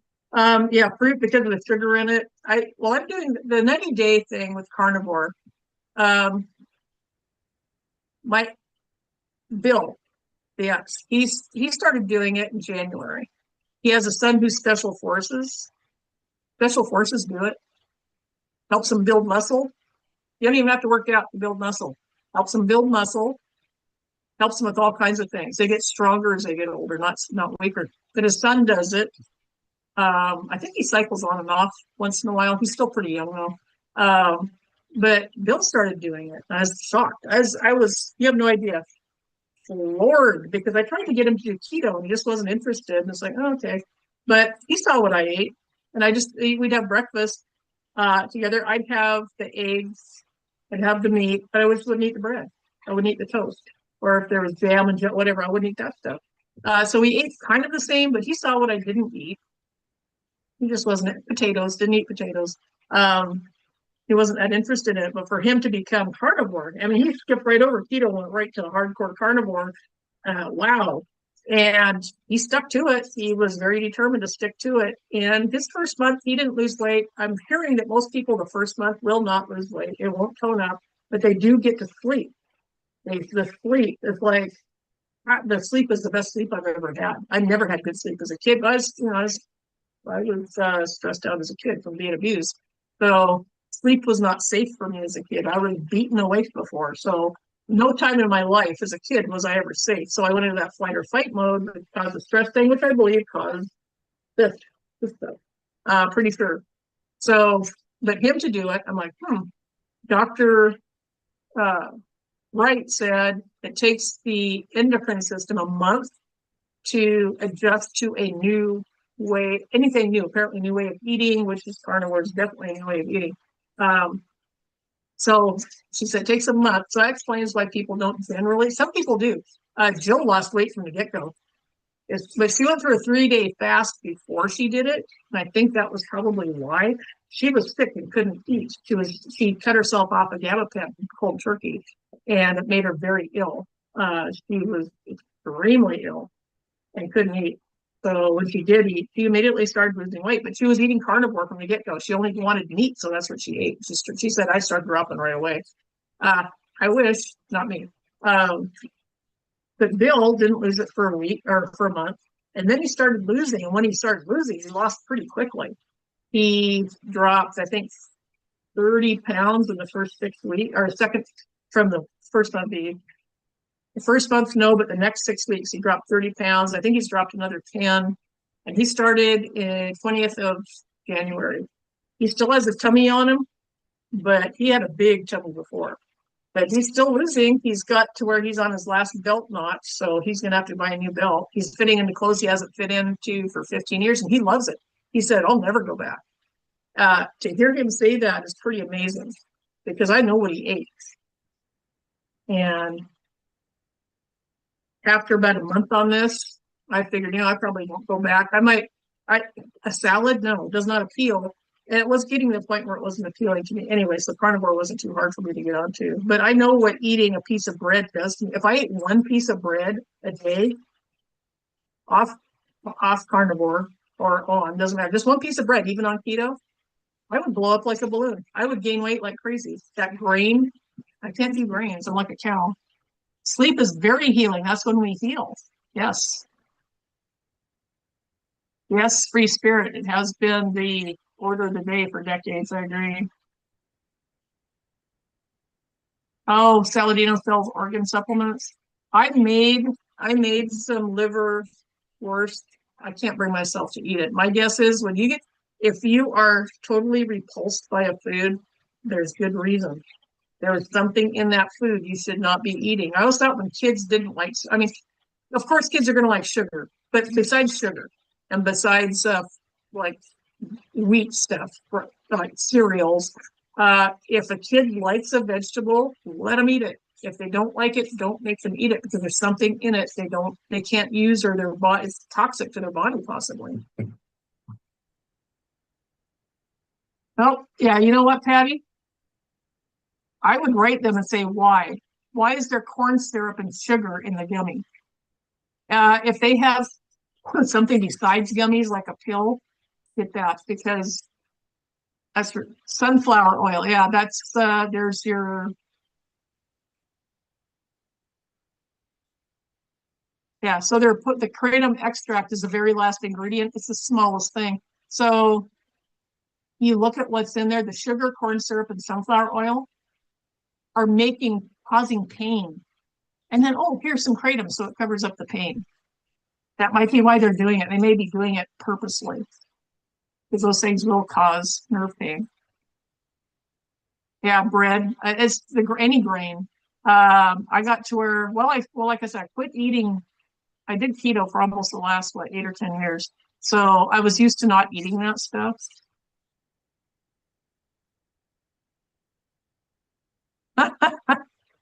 Yes, it helps with bone. The collagen in it helps. People that do, let me see if I can find some. This is just what I want. Uh, People that do carnivore and stick with it and lose the weight, they their skin does tone up. The extra collagen helps tone their skin up. I have noticed something else besides being able to sleep. I was getting really dry patches of skin on my forehead and across my cheeks. I was just getting used to it. It was like super dry patches. It was rough. And about how long was it?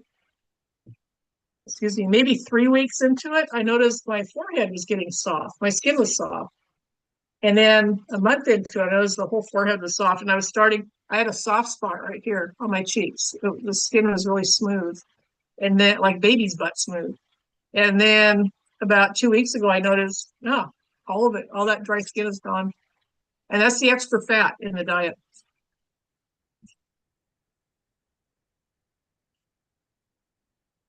Yeah, I don't do any of that because I can't do the carbs. My body just is like, nope.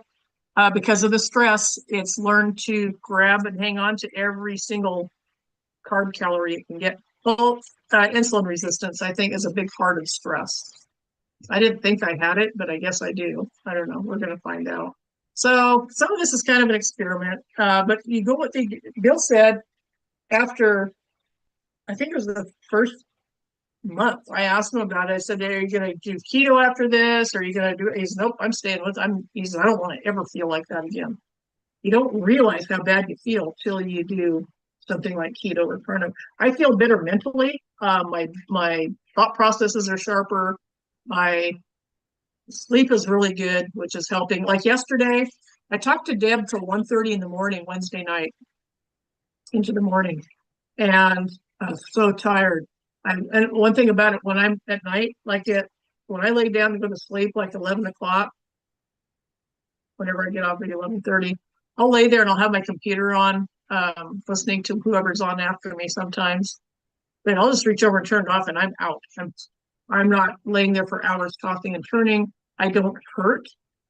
Laying in bed, it used to be if I'd have to find a comfortable position where my shoulders weren't hurting or my back wasn't hurting.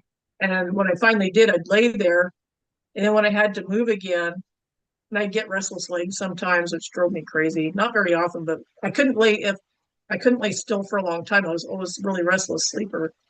And if I go to turn, or if I'd have to wake up when I wanted to turn over because the pain would kick in down my back, my spine, my shoulders, everything would hurt. I'd turn over and have to relax a little bit to go back to sleep so the pain would ebb away. In the morning when I woke up, same thing. I'd always like, I'd turn over. And that's on carnivore. It was our keto. It was way worse before keto. but I'd turn over to get up and I'd have to push myself up off the bed and sit there for a second to wait for that pain to stop because it'd be like clenching, grabbing pain. And I'd sit there for a second and then I'd stand up and have to grab something because I was always dizzy, which is that's an adrenal thing, and the pain again. And then I'd be stiff and getting dressed. I was stiff, and then I go about my day. But now it's not like that. I turn over. Like this morning, I woke up. I woke up 3 different times really early in the morning. I think, well, what time is it? Yeah, I got a couple more hours of sleep. Right back out again. 7 o'clock. Yeah, 7 o'clock this morning. So I have my alarm clock set for 8:05. 7 o'clock, I looked at the clock. Oh, do I want to sleep or not? I had a thought pop into my head. And next thing I know, my alarm's going off. I was like, that was a fast hour. Anyway, I woke up. And when I wake up, I'm wide awake. It's none of this like, oh God, I gotta get. And it was like that, talking to Deb till 1:30. And I got up, I think at 7. And I didn't like doing that because it's cutting off my time for sleep. And that's my healing time. But I got up and I felt fine. I wasn't tired throughout the day. I didn't have that, oh, I didn't get that. I'm getting the point now where even if I don't get enough sleep, I'm not like groggy. I'm not like winding down at a certain time of the day until it's time to go back to sleep again. And I have been sitting out in the sun. I haven't done it. Today is the first day I haven't done it in quite a while. I'm going out in the morning, having my tea because I quit doing the coffee, and reading my Bible out there, getting sun. And yesterday I sat out for quite a while actually. And I had propped my feet up on my car and pulled my long pants up and flipped my shoulder things to get as much maximum direct sunlight as possible around 11:30, 12 o'clock, which is your burn time when you get massively burned. No burn, no burn, no burn. I'm not burning. What people are reporting, you're not burning on carnivore. So I think what's going on, yeah, Kerrygold is yummy. I love Kerrygold, but it's expensive. They didn't have it on sale at Costco. I hope they keep having those sales. That's my eating butter. If I'm going to eat butter, like a slice of butter, I need to boost up my calories for the day. I'll have a piece of butter. And I'll do that. But Costco butter is what I use for cooking with because it's cheaper.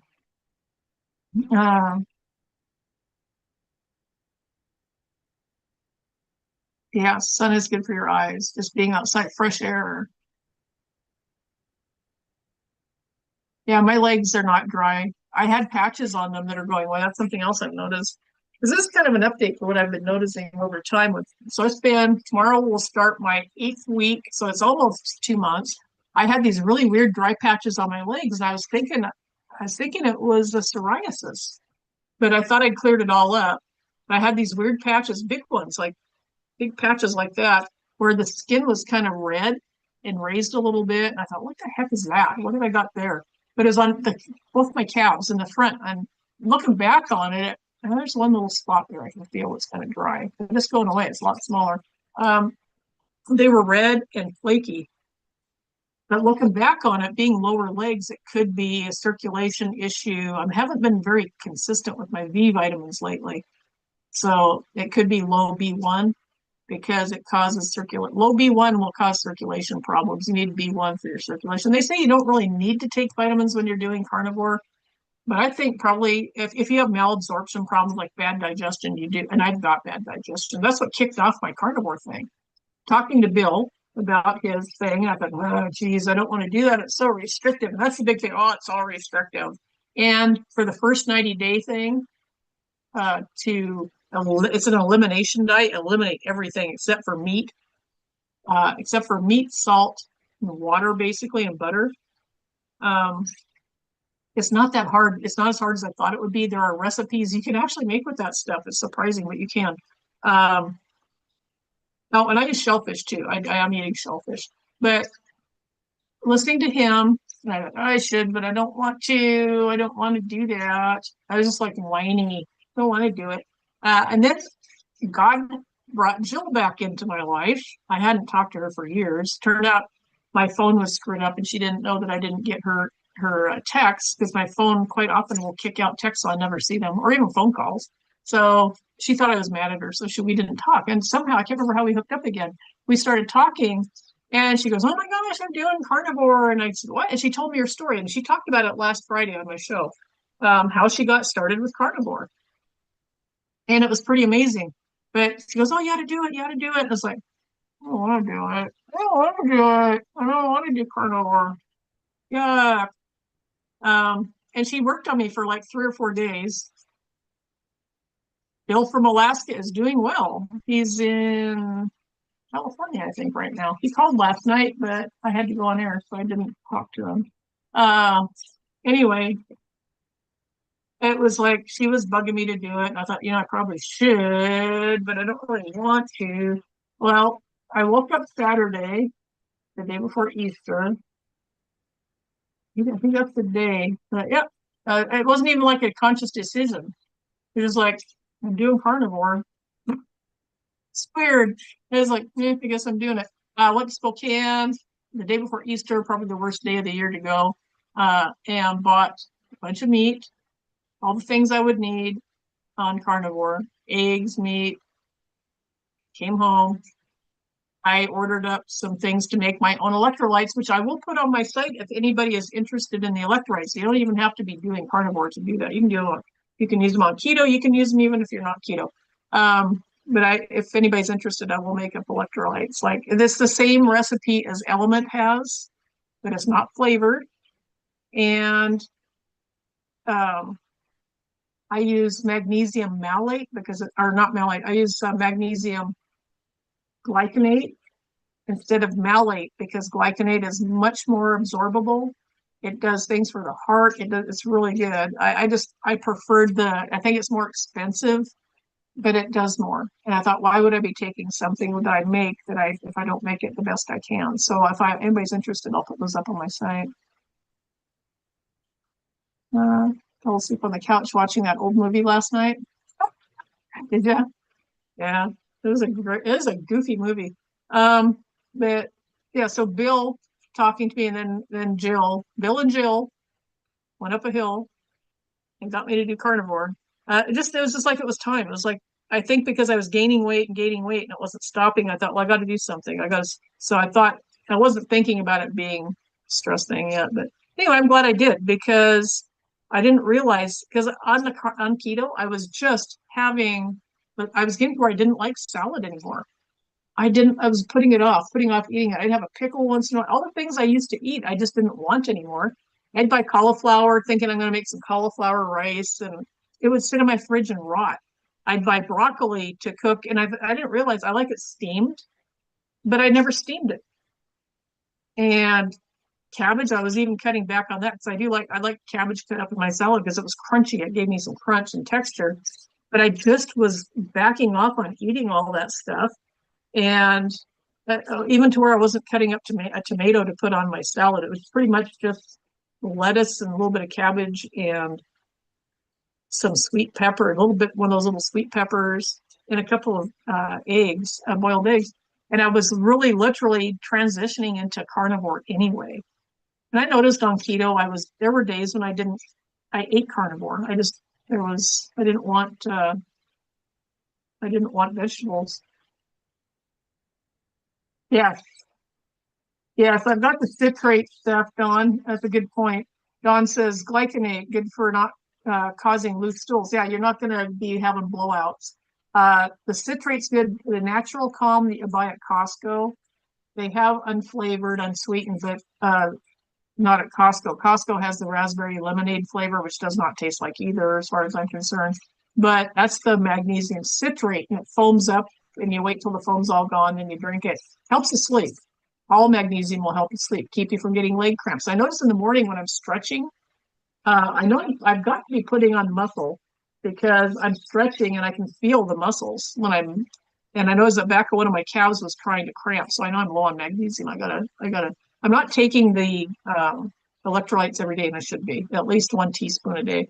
I make it in the pack. The thing is enough for 1 month, but it's a lot cheaper than the element stuff. The element stuff is really expensive. And I just make it myself. You like pickle juice? Well, I take my boiled eggs that are carnivore, and I'll stick them in dill pickle juice and let them sit in there. They can be in there for a month, and they're still good. I just peel them and throw them in there. Yeah, it's like if you like pickles, then having a pickled egg is just as good. It tastes just like pickles. Um, yeah, so there are things I noticed that you can eat. Where's your book? Here, just this is a good book, you guys. If you're thinking about doing carnivore in the kitchen, this is they have it at Costco. I got mine on Amazon. Courtney Luna. I can never remember that girl's name, but there are some good recipes in here. I did make the chicken stuff. I made this for Bill. Let's see if I can find it. It was macaroni and cheese. Of course, it's substitute. It's not going to taste exactly the same. Um, but what I made was the chicken. I took the chicken breast, which I'm not going to use breast meat anymore. Apparently, it makes a really good pizza crust, so I'll be saving that for the pizza crust. But I took the chicken, put it in a high-speed blender. I chopped it up, then put it in the blender until it became all like a mush. Threw an egg in there, threw some salt in there, and I took 2 or 3 tablespoons of bacon grease or steak grease. I can't remember because I saved the grease off of everything I cook now. And I threw that in there thinking because the first time I made it was so dry.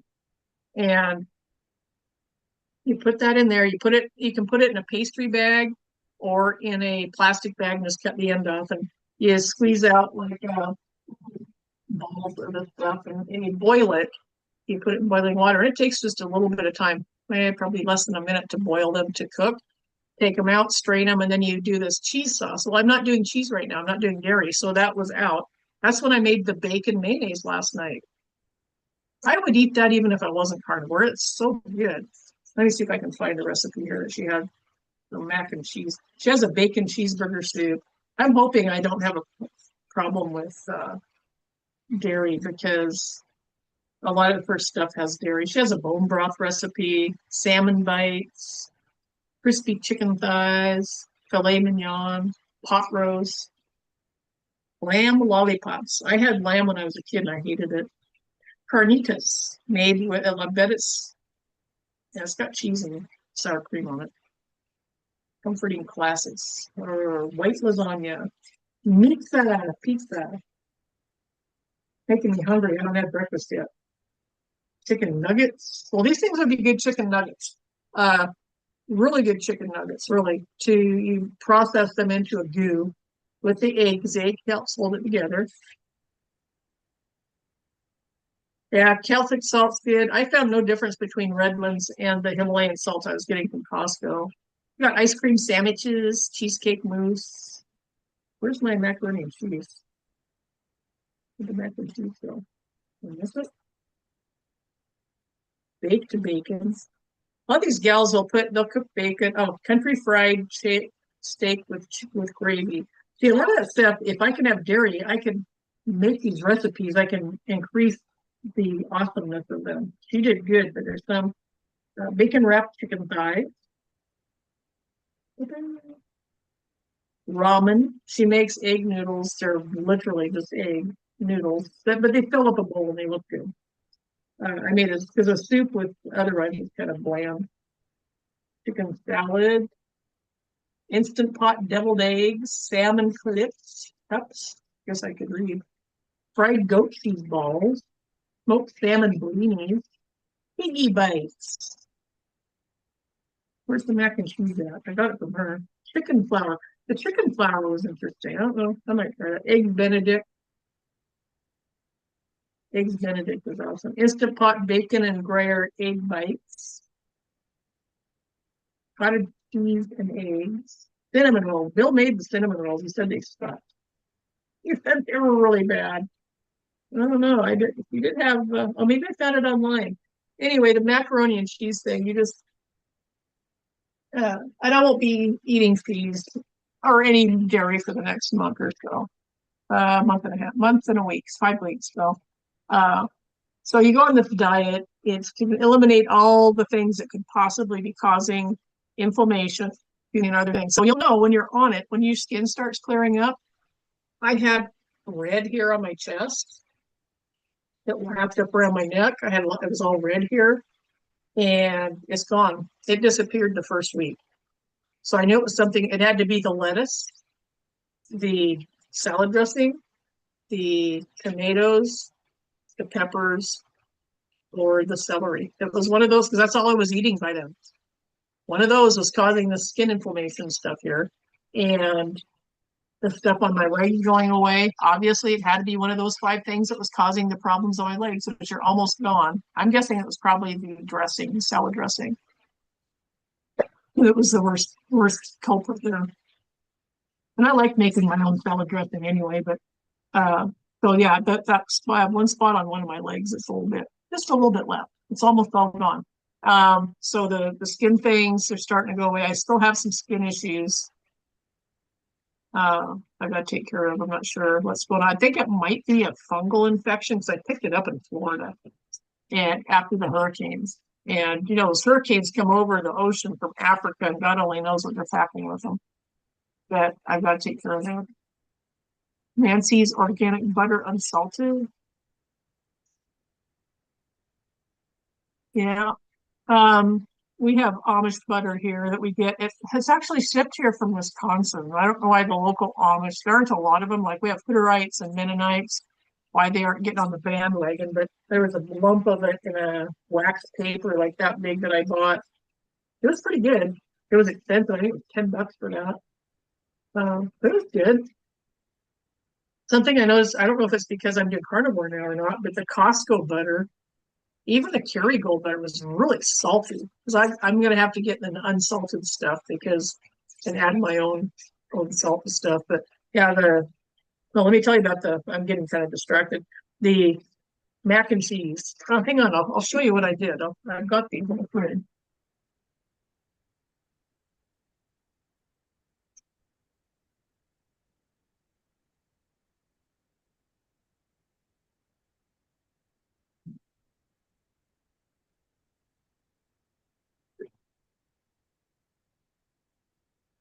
So this is the bacon mayonnaise that I made.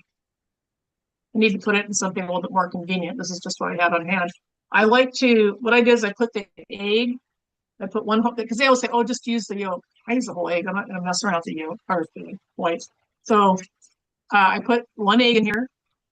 I put a tablespoon of vinegar. I put a dash of mustard powder in, which I probably shouldn't have because it's not carnivore, so I won't be doing it next time.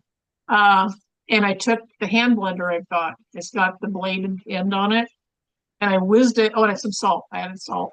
I didn't add a lot because bacon has salt. It's salted already. But I put the thing in there. This high side is nice because it won't splash the stuff out. Gave it a few buzzes. Um, and then I took the bacon grease, which was cooling. It wasn't cold. It was room temperature, a little above room temperature because it was still a liquid. And I just took the hand blender, blended it, and I put the clarified bacon grease in a measuring cup. I had about a cup. I had a little bit under a cup, so I did add some MCT oil, uh, which I don't think is a problem. Some people do use it. It's a clean oil. It's coconut based. It comes from coconuts, basically coconut oil. Um, put a little bit of that in there. But anyways, to finish, probably 2 tablespoons. Anyway, I poured it in really slow and kept the blender going. And it took about half of the cup of bacon grease before it started getting solid. You know, it's getting to be like a mayonnaise consistency, and poured it all in there, buzzed it for a few minutes, and I let it sit on the counter for a couple hours. But I used it, as you can see, I used it.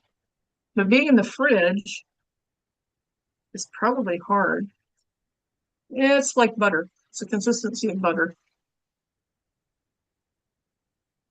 Oh, it's good. It's really good. It is too good. It got a bacon flavor to it, but it's got a mayonnaise flavor to it, which is really interesting. And a little bit, it's got a teeny tiny bit of tang to it from the vinegar. But these are the chicken things I made last night. And I fried these. I didn't put these in water. I didn't boil these. I fried them to give them the brown edges. But they are too, to me, Bill would like them. He likes kind of dry chicken. He likes overcooked chicken because he likes it dry. So he would love these.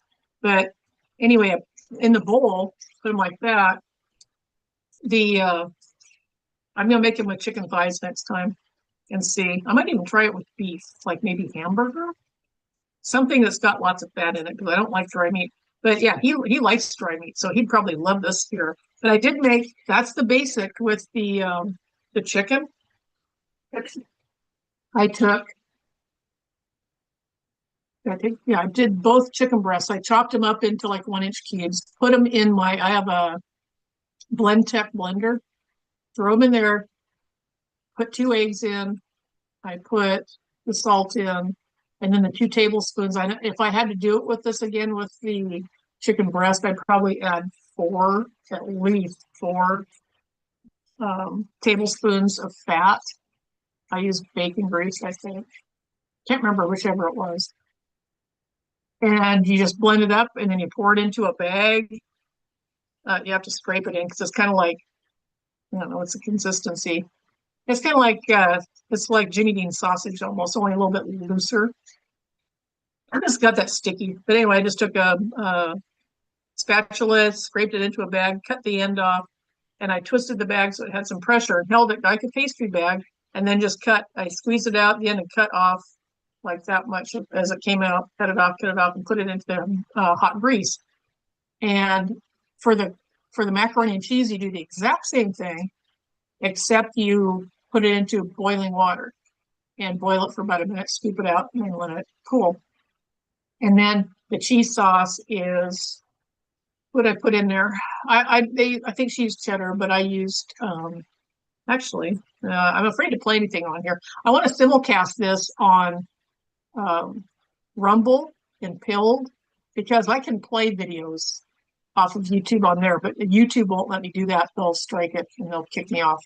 So at some point I'll be like doing a continuation over on another channel. So anyway, you take the saucepan and you put a cup of cream in it, heavy cream. Be careful when you buy your cream if you're going to do this because some of it has all kinds of additives. Something's making me sneeze. Excuse me. But you put a cup of cream and then a cup of shredded cheese. I use Colby Jack and mix it all together. And also butter. I put butter in it, mixed it all up. And then you just take this while it's still warm or put it in a micro bake and get it warm again. But then you just put it over the top and pepper or whatever you want to put on there. But mix it all up and it's like kind of like macaroni and cheese, except it's dry chicken. So chicken was too dry for that. Either I had to make it smaller, which might be an option. But to me, he loved it. He loved it. He went back for seconds. He was going bonkers over it. And he went back for seconds and I asked him if he wanted to take some home with him. I was like, oh, I gave him the whole thing. I hate leftovers, so he took the whole thing. Oh yeah, Carrie. Yeah, Carrie. He's doing the Healing Humanity video. Jill is in that documentary. Carnivore is just now getting started to get a good foothold into things. Hey, there are 10 people watching. Howdy, howdy. Howdy, howdy. Sorry it's so boring today.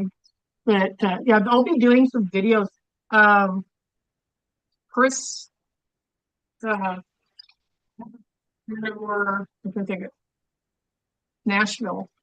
Jill told him about me and that I was, because I'm making, as I'm taking, I've always done this. Courtney's recipes, like I said, I don't care for the dryness of the chicken. So I will try it with chicken thighs and see if that helps. And I think it will, because I don't like breast meat anyway. I bought it to make chicken crust for a pizza. Bill said he made it and he said it was excellent. Everybody that's made her recipe for this pizza is like, yeah, spot on. Anyway, Jill was telling him about me Bill wants to do a cookbook. He wants to do a carnivore cookbook, which blew my mind. He says, let's do a carnivore cookbook. And I'm like, who is this guy? Who is this guy? It was crazy. I was like, yeah, I'm all for it because I love to tweak recipes. And I want people to be healthy. I want their food to be as much variety as possible so they don't get tired of it. so they stay with it and stay healthy. Because quite literally, like I told before, it's like I thought one of my main issues with carnivore was that it's not healthy because you can't just eat meat. You've got to eat these other things. You have to eat stuff with fiber, and you have to eat. Well, the fiber was causing me problems. I was actually getting very bad stomach problems from the fiber, which I didn't realize till I quit eating it. Um, oh yeah, oh yeah, free spirit, absolutely. Yes, Paula Dean. She did some other things too, but yeah, she was like, oh, butter and cream, it's the devil. Well, where did that come from? Look at the FDA food pyramid. Do you think they're our friend after doing this and feeling so much better? Carnivore's helping people get off of their medicine. Kerry said he was on, I can't remember how many medicines, and he started doing carnivore and he got off all of them. He just quit doing them. He didn't need them anymore. High blood pressure. I think he was on diabetes medicine, all this stuff. All he got rid of it, just doing carnivore. Think of all the side effects from all the medicines that he didn't have to deal with anymore. But anyway, yeah. So Bill wants to do a cookbook. I'm like, I'm on for it. And she told Chris in from Chris Cooking Nashville. That's what it is, Chris Cooking Nashville. And he says, I want to do a collab with her. So I need to contact him and let him know for the next month. It won't be for a month, but I've got the rest, like this stuff here, game changer. Because there's a lot of food that I eat that needs, like I was to eat the liverwurst that I made. Excuse me. I bought, that's the reason I bought the turkey, the Oscar Mayer process. It's turkey, I think it's smoked turkey slices. Who knows? I looked at the ingredients. You have to check all your ingredients when you do keto or carnivore because they'll stick sugar and wheat and everything. I was going to take that and then put mayonnaise on it, but I was thinking, well, how can I make mayonnaise? I don't have any mayonnaise. So I looked it up, and I think Jill told me that Chris had a mayonnaise recipe. I didn't follow his recipe. I just made it. I just had the bacon grease, and I thought I've got steak grease and I've got bacon grease. Bacon would have more flavor. I'm going with the bacon grease. And I had enough. Because if you cook 3 slices of bacon, you're going to get probably 2 tablespoons of grease off of it. If you cook it, I don't cook mine all the way. I cook mine, it's still white looking. I just want as much fat in my mouth as possible. So I don't cook it all the way. And I never have like crispy bacon. If you're making crispy bacon, you're going to get a lot of bacon grease. But anyway, I made that. And I was going to take the rounds and put the mayo on it and then put the liverwurst on it and just roll it up and eat it. Well, my gut is telling me you do not want to eat liverwurst. So I'm going to end up probably tossing it. I might give it to my sister. I don't know if she likes it or not, but maybe I hate wasting food. So anyways, yeah, so I've got like this year, I'll be doing this with chicken thighs and maybe I will probably also do it with fish. I might do it with like, oh, he said he made the tuna balls, tuna fish, what is it? Tuna something. He said that was really good. So carnivore is not as restrictive as you might think. You can make it restrictive. Like I think Jill to this day, she'll fry hamburger for breakfast, put some butter on it and eat it, which I tried. It's pretty good actually. Or she'll have a steak for supper. And that's all she eats. I mean, she fills up. She eats everything. She's full. But to me, I'd be so bored. I couldn't eat that. Give it to Haas. He might not eat it. Well, it's got some garlic powder in it. I don't want to give anything garlic in it, but otherwise I would. Yeah, she probably did, Eunice. Dean may have got diabetic. I think she lost a whole bunch of weight after that. One thing about carnivore is you're not going to see people on carnivore, you look at them, they don't look sickly like they do when they do Ozempic. A lot of people that do Ozempic, they get so skinny and drawn, and they just look haggard. If they lose it on a regular, just a calorie deficit diet. But something I noticed about keto right away was the people that were really overweight that did keto and lost all their weight, they looked as young as their kids. It reversed their aging. And apparently it's the same thing. What I'm seeing with carnivore, it's the same thing. Like Dr. Chaffee, I thought he was in his late 20s. I thought he was a brand new doctor because there were some things he said that I knew were not correct. And I thought, he'll learn. He's just young. He's in his 40s. He looks half his age. I was blown away yesterday. I was like, "What? You are in your 40s? Get out of here." He looks really young. So yeah, it's very interesting. So you don't have to be bored. Starting out for the first several weeks or month, you might want to stick to just having, the basics so that when you start making things like this, uh, that you, I don't know, maybe you should do that right away.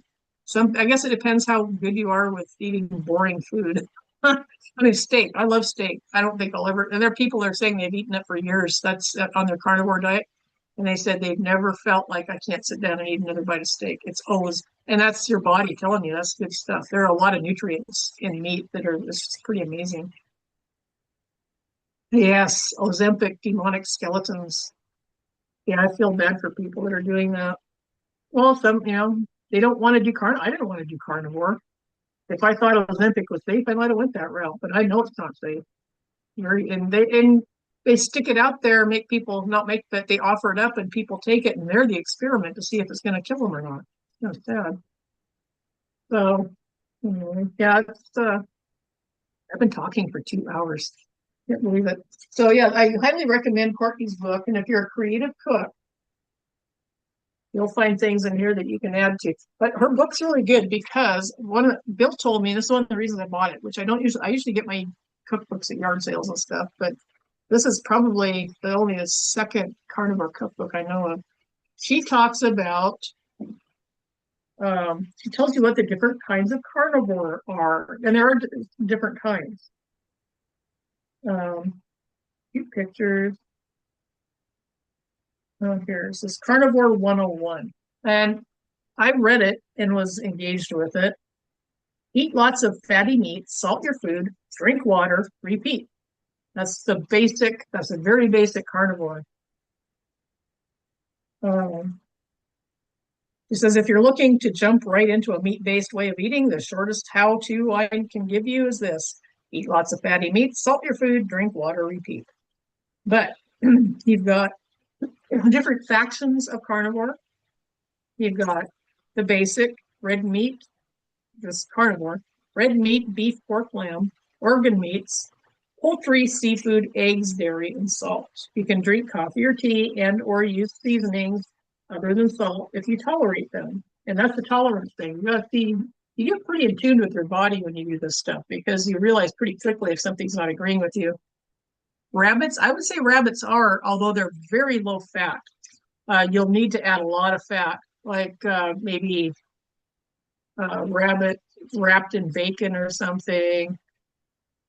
Yes, gut healing. Yes, that's right. Ozempic low dose of carnivore. Oh, really? I'd rather do carnivore and see how I do.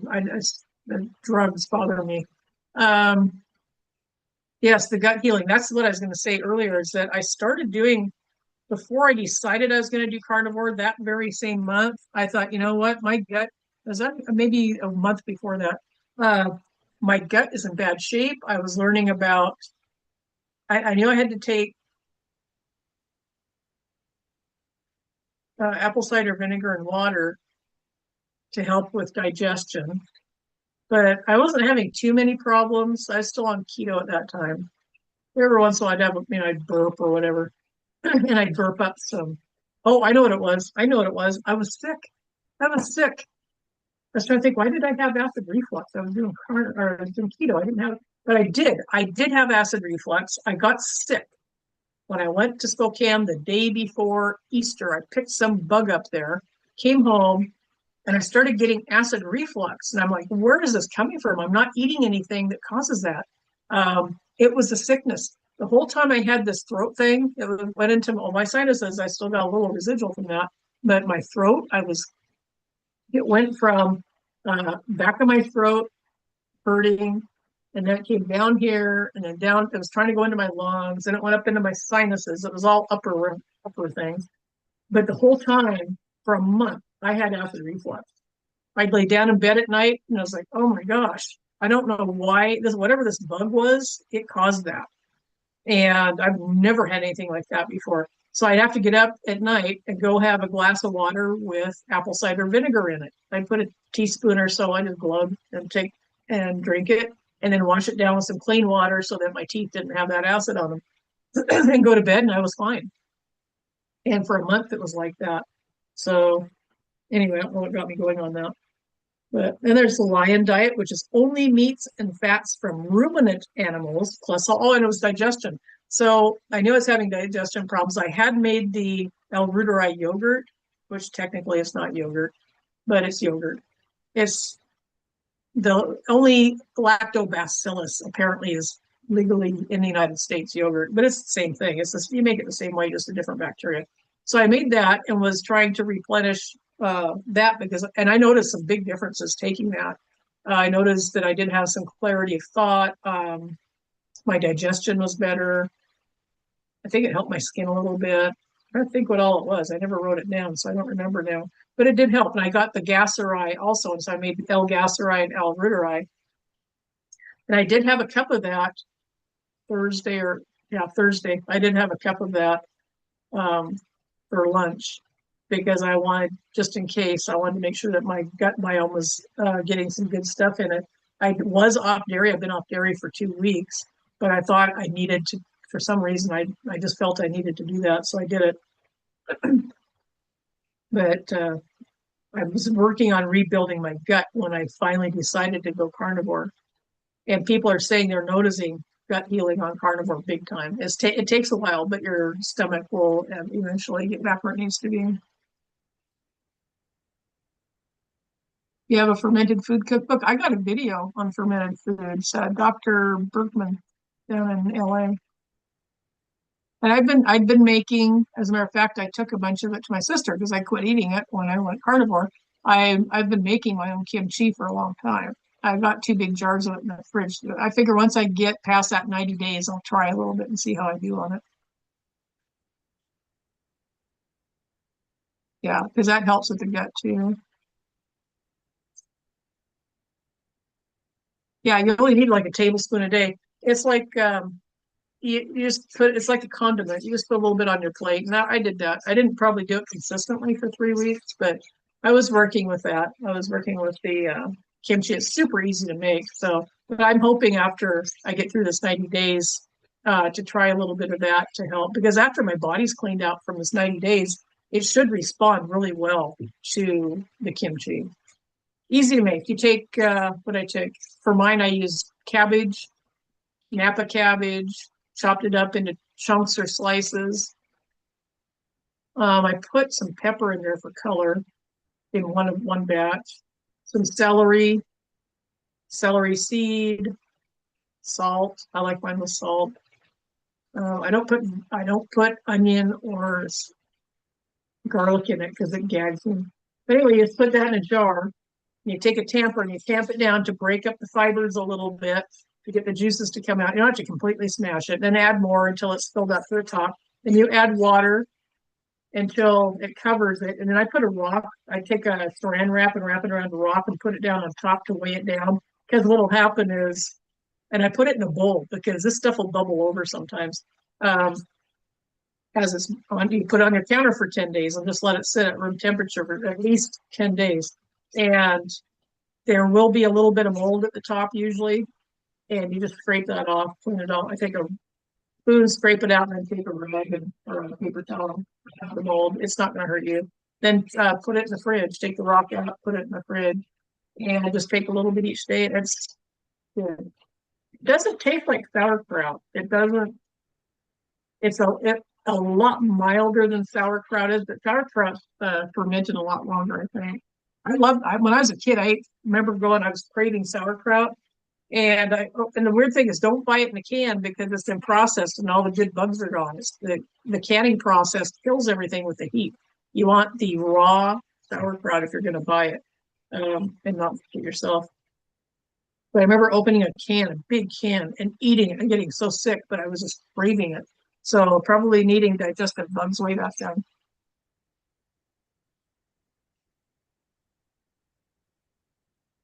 It's just the idea of fermentation. You can buy You can buy it at Costco. It's like 15 bucks for a half gallon of, and different kimchi. The different kimchi has different yogurt is fermented. If you eat yogurt, if you've ever eaten yogurt, you've eaten fermented food. The ferment kills all the bad stuff. They might, at Eunice, they might have a healthy gut already, or it might have more bugs than they need. Now, let me see. Lion diet, only meats and fats from ruminant animals plus salt. So literally steak and salt. That's what Dante Ferrigno did for a long time. He had amazing results from that. Examples of ruminant meats are bison, beef, lamb, goat, and venison. This stricter version of carnivore is a great place to start if you're looking to use it as an elimination diet. After a period of eating a lion diet, you can try slowly adding other foods back in if you wish. So the whole point of this is after 90 days, what I'll be doing is adding, say, because I've cut out stevia, I've cut out dairy, I've cut out coffee. So what I'll do at the end of 90 days is for maybe a week, couple days to a week, might try adding dairy back in and see how I feel. Am I getting sinus problems? Is my skin reacting?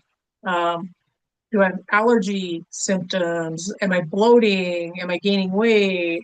All that stuff. What you do is you have to do it for a few days and see how your body reacts. And if your body's okay with it, chances are you can eat that food, you can tolerate it. Then the next week I might try coffee. The coffee in the diet. How do I feel?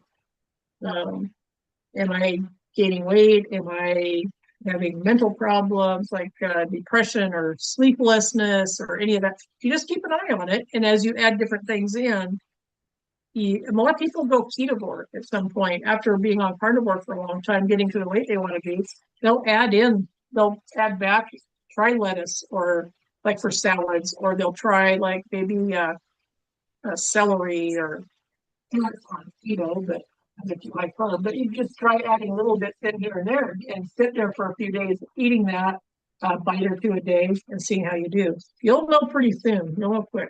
If your sinuses start plugging up, like right now, I'm having these sneezing. I'm like, I haven't eaten breakfast yet, so I know it's not something I've ate, right? But I've sneezed 3 times since I've been sitting here. So it's not that, it's likely pollen from outside. Let's see. Animal-based is all animals, organs, animal products, such as dairy and eggs. I do not do milk because it is super high carbs, lots of sugar in milk. Do not do milk. And when you do this, if you do add dairy back in, always read your labels, because some sour cream has sugar or carrageenan or maltodextrin or flour. You read your labels. It should be just milk and salt or cream and salt. It should just plain as possible, because otherwise they've added crap in there that you're probably going to react to and make you sick again. Always read. That's what you're going to learn on keto and carnivore, is you read your labels. Let's see. Coffee, tea, and seasonings other than salt can be included if you can tolerate them. That's what she's saying. If you can tolerate them, if your body isn't reacting. Because if your body reacts to something, you get a runny nose or you sneeze or you get a rash or bloating, you're going to get effects like sore joints, all this other stuff that goes with a reaction to something. So you want to make sure you eliminate that. Doesn't mean you can't have it forever. Wait like 6 months or 3 months and try it again and see if your body has healed up whatever it is it's reacting to. So over time, you can add things in that you don't react to. Let's see. Note that the fruit category. Okay, what did I say? Oh, animal-based. I would not do honey. I would not do maple syrup. And only berries for fruit, and only in moderation. This says all animals for animal-based. Animals, organs, animal products such as dairy, eggs. They're saying fruit, maple syrup, honey, and salt. Maple syrup and honey, no, because those carbs, if you are carb sensitive, right back goes your weight, and right back goes and it can trigger addictions. Like if you've got a sugar addiction, like say you can't keep your nose out of Rice Krispie treats, which was something I love. Yeah, so I'm thinking about eating them right now. It's like, not really. No, they aren't tempting me. Some people, it's cinnamon rolls. It never was for me. And to me, thinking about a cinnamon roll right now kind of turns my stomach. Um, but that can trigger those cravings again. So you have to be very careful. I would never add maple syrup and honey back unless I've been doing this for years and I'm going to see. You see, note that the fruit category here includes avocados, coconut, olives, cucumbers, and squashes. These foods, so commonly thought of as vegetables, are in fact botanically classified as fruit, so are tomatoes, and are permitted on an animal-based diet. If you go animal-based, I suggest keeping carbs low for best results. Yes, always. Um, Bill ate an occasional avocado throughout his carnivore, and he didn't have a problem. And a lot of carnivores do, I guess because they're high fat. Beef, bacon, butter, and eggs. Salt is allowed, along with spices at your discretion. And of course, coffee and tea get a free pass. This acronym was coined by Dr. Ken Berry, a prominent advocate for meat-based diets, and a lot of people still use it as a reset for a monthly challenge. It's a simple way to quickly get some weight off and improve your insulin sensitivity without having to worry about tracking macros, protein, carbs, and fat. I track macros. I have to because I still don't know what 1,600 calories of carnivore looks like. And that's my threshold for weight maintenance. I have to keep and adding things into my keto, was it my fitness pal. I keep that up and I add everything I put in my mouth on that and watch the fat. I try to keep my fat up between 60 and 80 calories, 60 and 80 grams or percent, excuse me, 60 and 80%. And keep my calories where they need to be. Because I'm not one of those people, I'm not an intuitive eater. I can't just eat it and say I'm good because I will eat too little. I'm an undereater, a severe undereater. I just don't get hungry. So yeah, that's how it is. So I have to get my calories up because if my calories are not up to maintenance, it's detrimental to my system and my body goes into starvation mode and starts hanging on to every calorie, every fat globule. So yeah, I've got to do that. Not everybody does. Bill didn't. He didn't. He just ate. And Jill, she didn't either. She just ate till she was full with what she had. I'd get full after a few bites and be done. Like I said, I was having, what was it, like 400 calories a day. I was afraid to eat more. I wasn't hungry, but I was afraid to eat more. I was afraid I'd gain weight. Okay, that was, okay, beef, butter, bacon, and eggs. It's a simple way to quickly get some weight off and improve your insulin sensitivity without having to worry about tracking macros. Some people feel they're best eating this way, but I find that after a few weeks, my body begins to crave other animal foods, particularly chicken wings and salmon. And then there's ketovore, which a lot of people eventually morph into. Once you do this, you probably will not ever, you might fall off the wagon. That happens. Sometimes I didn't fall off the wagon. I purposely jumped off of it after 4 months of not losing weight on keto. But I went back, I think it was like 5 months later. I went back because I felt so miserable eating regular food. And I remembered how good I felt on keto. So when I went back on keto, I never looked back. I've been doing that. My mom was still alive. Probably 2016, I think, is when I got on it and stayed on it. So yeah, you're going to do this and you're going to feel so good, you're not going to want to go back. And you know how bad you feel if you take a bite of a donut or something. You just feel like crap. And then, it doesn't taste the same either. That's the great thing. The longer you're on this, the less you want it because it just doesn't take, you think, oh, a donut, oh, it's so pretty. Look at the sprinkles and the pink frosting. And then you get it in your mouth and it's like, wow, this isn't anything like I remembered it. Your taste, even on keto, your taste changes. Like you'll eat it, but it's really like just eating it just because you don't like wasting food. And it's like, why did I bite this thing? It's not that good. And you start training yourself. And if you do go off the wagon, always keep track of what you're eating makes you feel. And realize you're poisoning. It's poison. It's not just bad food. It is literally toxic. It's got Roundup on it. And who knows what else I know about Roundup, but I don't know what else they're putting on. What kind of a toxic cocktail are they mixing to spray on the wheat and the rice and the beans? It's like, Yeah, it's literally you're poisoning yourself, and you that's why you feel so crappy on it. And that's why your you get acid reflux. Your body's it just destroy and your joints that are falling apart, and your osteoporosis and your nerve pain. Your so many people have nerve pain. Oh my gosh, it's terrible. People that are they have diseases that their cartilage is disintegrating. What do you think was happening to me when my thumbs were popping out of place? My thumb joints were literally dislocating, and I'd have to pop them back in. But doing that when I ate keto, if I went off of keto, within a day or two, I'd be freezing cold, which was an attack on my adrenals, the stress of eating the poison, and then I'd have joint pain, super bad joint pain, and it got worse almost every time I jumped off keto. For one, I never jumped off keto. Uh, After I got that, the first time when I went off, I went back on, I was always keto, but I'd have a donut once in a while and then kick myself. I was like, oh, I feel like crap. Why did I do that? Or I'd eat a potato, which vegetables didn't do quite as bad with me. The wheat, or boy, the reactions from wheat. But I still noticed a problem when I ate too many carbs. Like if I had like fried potatoes or something, I'd be like, I'd be bloated. I mentally foggy. I couldn't sleep. Yeah, it's pretty interesting. Let food be your medicine. Absolutely, let food be your medicine. Okay, ketovore. Meat heavy like the previous examples, but allows some low carb fruits and vegetables while keeping carbohydrates low to maintain a ketogenic diet. Keto is generally 20 carbs or less. Um,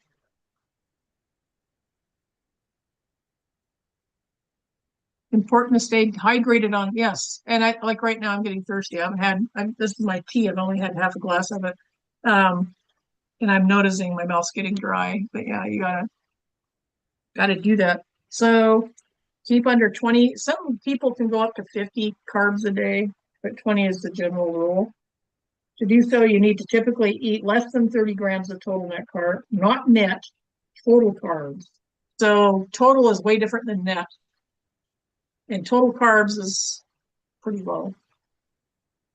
Um, you can consume coffee, tea, and seasonings other than salt at your discretion if you tolerate them. Some keto sweeteners such as stevia and monk fruit, along with low-carb flours like almond and coconut, are also allowed if well tolerated. Now, almonds have some things in them that cause problems. I didn't know that till fairly recently. Jill was talking about that.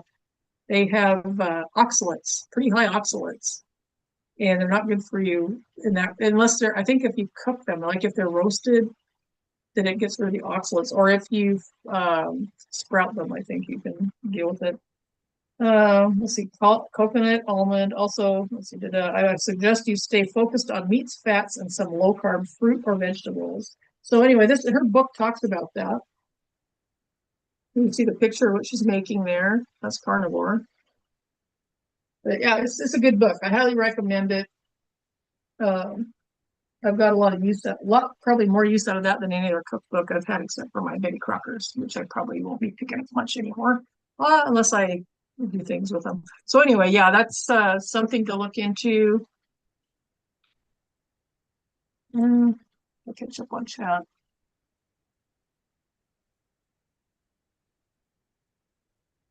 Ooh, you guys been chatting.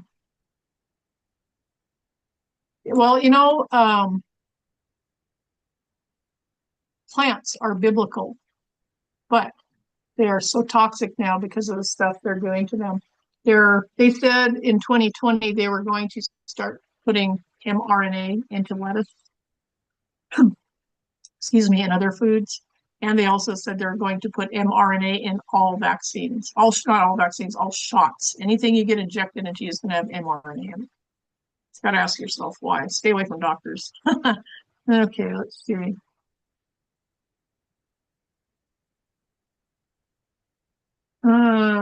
He survived 65 years without it. Well, you got to think about you want to make sure that they're a good 65 years. I, for one, know you're not well. You're hurting all the time. So you might have survived, but it's not been quality of your life, it's been quantity of life. And you want to be, if you want to feel like you're 20 again, almost everybody that does carnivore says, my God, I feel like I'm 20 again. I feel better than I did in my 20s. Don't you want to feel like that? That's what you're putting in your mouth. But yeah, 65 years and still kicking. To be 65 without drugs is pretty amazing. See, kefir. You can make your own kefir. I was looking into it the other day, but like I said, I'm not doing, and there's a lot of debate on the different kefir granules too. That's too much trouble, and I'm not doing dairy right now, so I'm not going to worry about it. The glass jars, though, pre-spirit has been heated. They have to heat it to get it to seal. So the glass jars also have the goodies killed out. I've found it in bags in the dairy case at Walmart. I would guess that's probably the best way to do it. You could even call them and see if it's been heated, but I'll bet it hasn't because it's sealed up. There's no air in it at all. So I'm guessing they put it in there without air to keep it from going bad and to ferment. So yeah, Eunice, if you're craving it, you're probably because your bugs, your intestinal flora are depleted. And if you're eating anything that has Roundup on it, Roundup kills the good bugs and not the bad ones. How fascinating. So the Roundup has likely killed off the bugs you need, and that's why you crave the kefirs, because your body needs those bugs back. It's amazing how the body knows that stuff, isn't it? See Leviticus 11 for lion diet, hooves and choose the cud, fins and scales. Yeah. I do seafood though. I know some people, but remember Paul had the dream that God gave him that all food is good for consumption. But there are some foods that are a little better than others because like the ruminant animals for specific things, that helps get the toxins out of the food. Hey, wolf pup. Did I find stevia was causing problems for me? No, I didn't. I know Jill uses it still, but some people apparently it does. Dr. Ken Berry said it makes him gain weight. But so I thought the other day, 2 or 3 days ago, 4 days ago now, maybe I guess I quit. Nah, 3 or 4. I quit doing stevia. Excuse me, because I wanted to know for sure if it was, because I've used it for years, so I don't know if it's causing problems or not. I quit using it. I'm not noticing a difference, but I might need to give it more time. Oh, why am I burping and hiccuping? Haven't eaten yet. I usually eat right after, or when I put Chuck Missler on after Bible study around 9:30. I'll eat breakfast, and I haven't done that yet. So, I don't know why I'm burping. Oh, strange. Let's see. Yes, all the antibiotics in our food and drugs have messed with my gut. Absolutely. If you've ever taken antibiotics, you have no um, L. reuteri, you don't have any L. gasseri, which work hand in hand. Gasseri doesn't stay in your system, but it helps the reuteri do its job in the gut. And that's why I made the 2 different yogurts and mixed them together and I eat them that way when I did it. So I'm going to have to freeze dry it now because I'm not eating dairy for the next month and a half, and I don't think it's going to last in my fridge for a month. It might. I've had things last in my fridge a long time. Herbicide has antibiotic properties that doesn't, and you smell it when you drive down the road. You'll smell when they spray the roadside. And just inhaling that gets it into your lungs and dissipates it through your system. Just breathing the fragrance of it, I believe. Let's see. Fresh food is best. Local farms. I'm going to grow a garden this summer. I won't be able to eat anything in it, but it's going to be all organic. So if somebody's going to eat that stuff, at least it's organic and it doesn't have the crud on it. But I need to get out there. I've got a bunch of weeds coming up through my planting holes in my plastic, but I need to do that. I can't believe Patty's been in her house that long. Isn't that crazy? Are you Dawn from Montana, Dawn? Good to see you. Cheers. Still have a few boxes. Thanks to Shelly.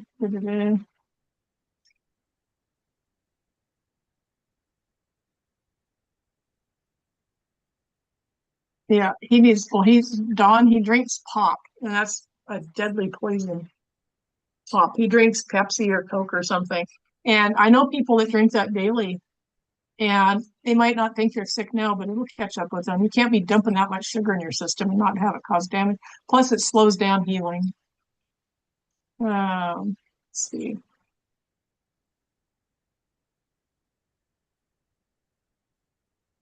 Yep, the carnivore is what you're eating that's causing your nerve pain. If you guys have nerve pain, people that do carnivore, nerve pain goes away. That's what you're eating. Logical conclusion. If you go carnivore and your diabetes symptoms go away and your A1C drops from 12 to 4.95, that's what you're eating. And that's what happens. It happens. On an extremely rare occasion, you can have a liver that wants to pump out glue. Your liver can make glucose. But there are ways, that's a fatty liver. And there are ways to fix that. Pretty easy. So, yeah, it's if you got aches and pains and you've got arthritis, it's what you're eating. If you've got hardened arteries, it's what you're eating. Yeehaw. Yeah, those seed oils, just to me, it's like it was, they knew all along and they did it anyway. You go to Walmart and look at the shelf for oil, for cooking oil. It's peanut oil, canola oil, which is rapeseed, sunflower, all these seed oils, avocado. I think avocado, if you can eat avocados, the oil should be okay. I've got to look into that, but I would think, and if it is, then you can make even easier. But this is really good mayo. I got to tell you, bacon fat mayo, unbelievable. But you should be able to use avocado oil um, to make mayonnaise and avoid the other oils. I used sunflower seed oil to make mine because it didn't have a taste to it. I don't like a taste in my mayo. Like I could use this for a sandwich, I guess, because but what else do you put mayo on?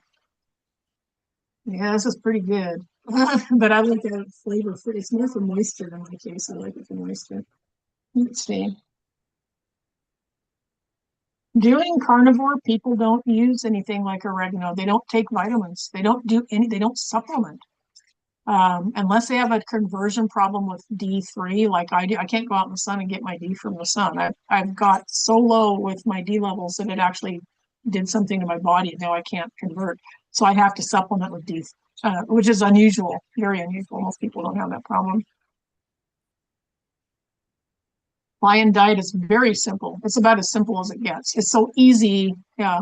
Beef, butter, bacon, eggs. That you don't get the eggs. I don't think you have butter in lion diet either, but it's pretty easy. I should say it's simple. And you may get cravings here and there. Like I said, this stuff, my perfume here, it's heavy and it's heavy. Oh, it's called vanilla bean. And it's very heavy in vanilla and it's a lovely vanilla smell. Um, but if you've got a perfume that smells like food, like has chocolate in it or like vanilla, it could trigger you to want to eat sweets. So put it away and maybe for a year, find something else. I love I like vanilla and I like citrus smells, but I can't eat citrus, so those things are going to go to the wayside for a while. Let's see. Yeah, Brian needs probiotics big time. He needs to be doing the probiotics. You can buy L-reuteri and L-gaceri capsules, and he could take those, which I'm probably going to do while I'm not doing dairy. I'll be taking those probably a couple of times a week. It doesn't have near the amount of the gut bugs in it that I want. The yogurt, whole purpose of making yogurt is to take 50 billion L-reuteri bugs and turn it into trillions and then eat it so that your body can use that. But I'll do the capsules if I have to. You know what, Patty? The first day is the hardest. Just do it. Just okay, I'm doing this. And don't look at it. Just say, nope, I'm doing this. And just every time you have an ache or a pain, literally, and I know you're in pain a lot, you feel pain, it's like hammer home, carnivore, carnivore, carnivore, because your pain will dissipate as you do carnivore. And I think for you, probably will go away pretty fast. Seems like people within a month have pretty good results. Because it seems like everybody within that first month, as their body's changing, they realize that that's the way they're going to be eating.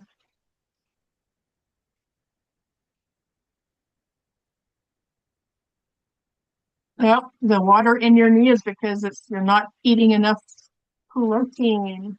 I saw a pug over there in chat the other day saying that the doctors told him he wasn't eating enough protein. His protein levels are low. I told him that. That's why he had edema.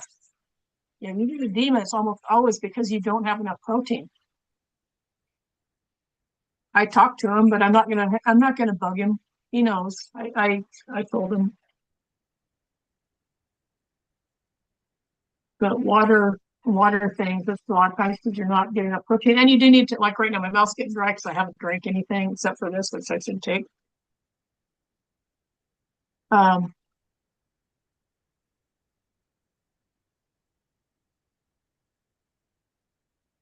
let's see.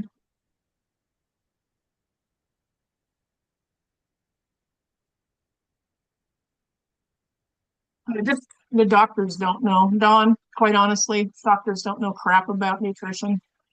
They don't know crap about nutrition. And why do you think that they're giving you prescriptions for edema, your low protein, or sometimes low magnesium or potassium? They don't know. They don't know anything. It's not something they're trained in. They don't get that training in college. And unless they have a personal interest in it, like Dr. Berry, uh, you can get you can get probiotics. Just go to Walmart and buy up different probiotics and chug them down. Let's see.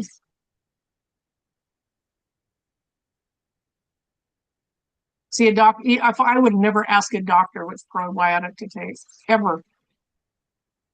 They don't know. You know, doctors die at the average age of 56. Think about that. The average age that they die at.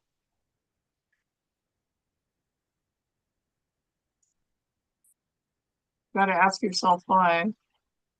Hmm. I can come on in the middle. I can come on anytime, but the time is at 12:30 already.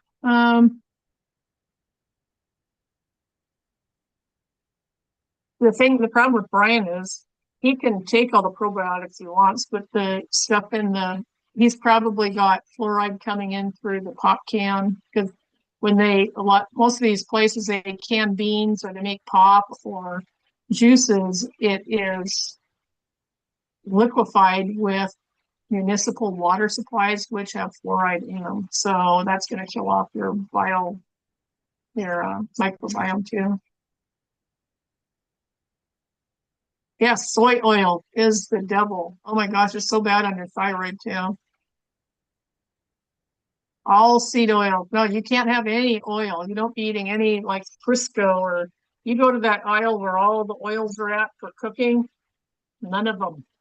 You don't, you just turn your head and walk on by. Lemons? I wouldn't be taking the lemon patty, not when you're doing the first 90 days. No lemon. Florida's no longer Florida. Good. Well, the problem with that is, Don, is that who's going to be teaching the nutrition classes? Monsanto, Harvard, they're all corrupt. They all have stock in keeping you sick.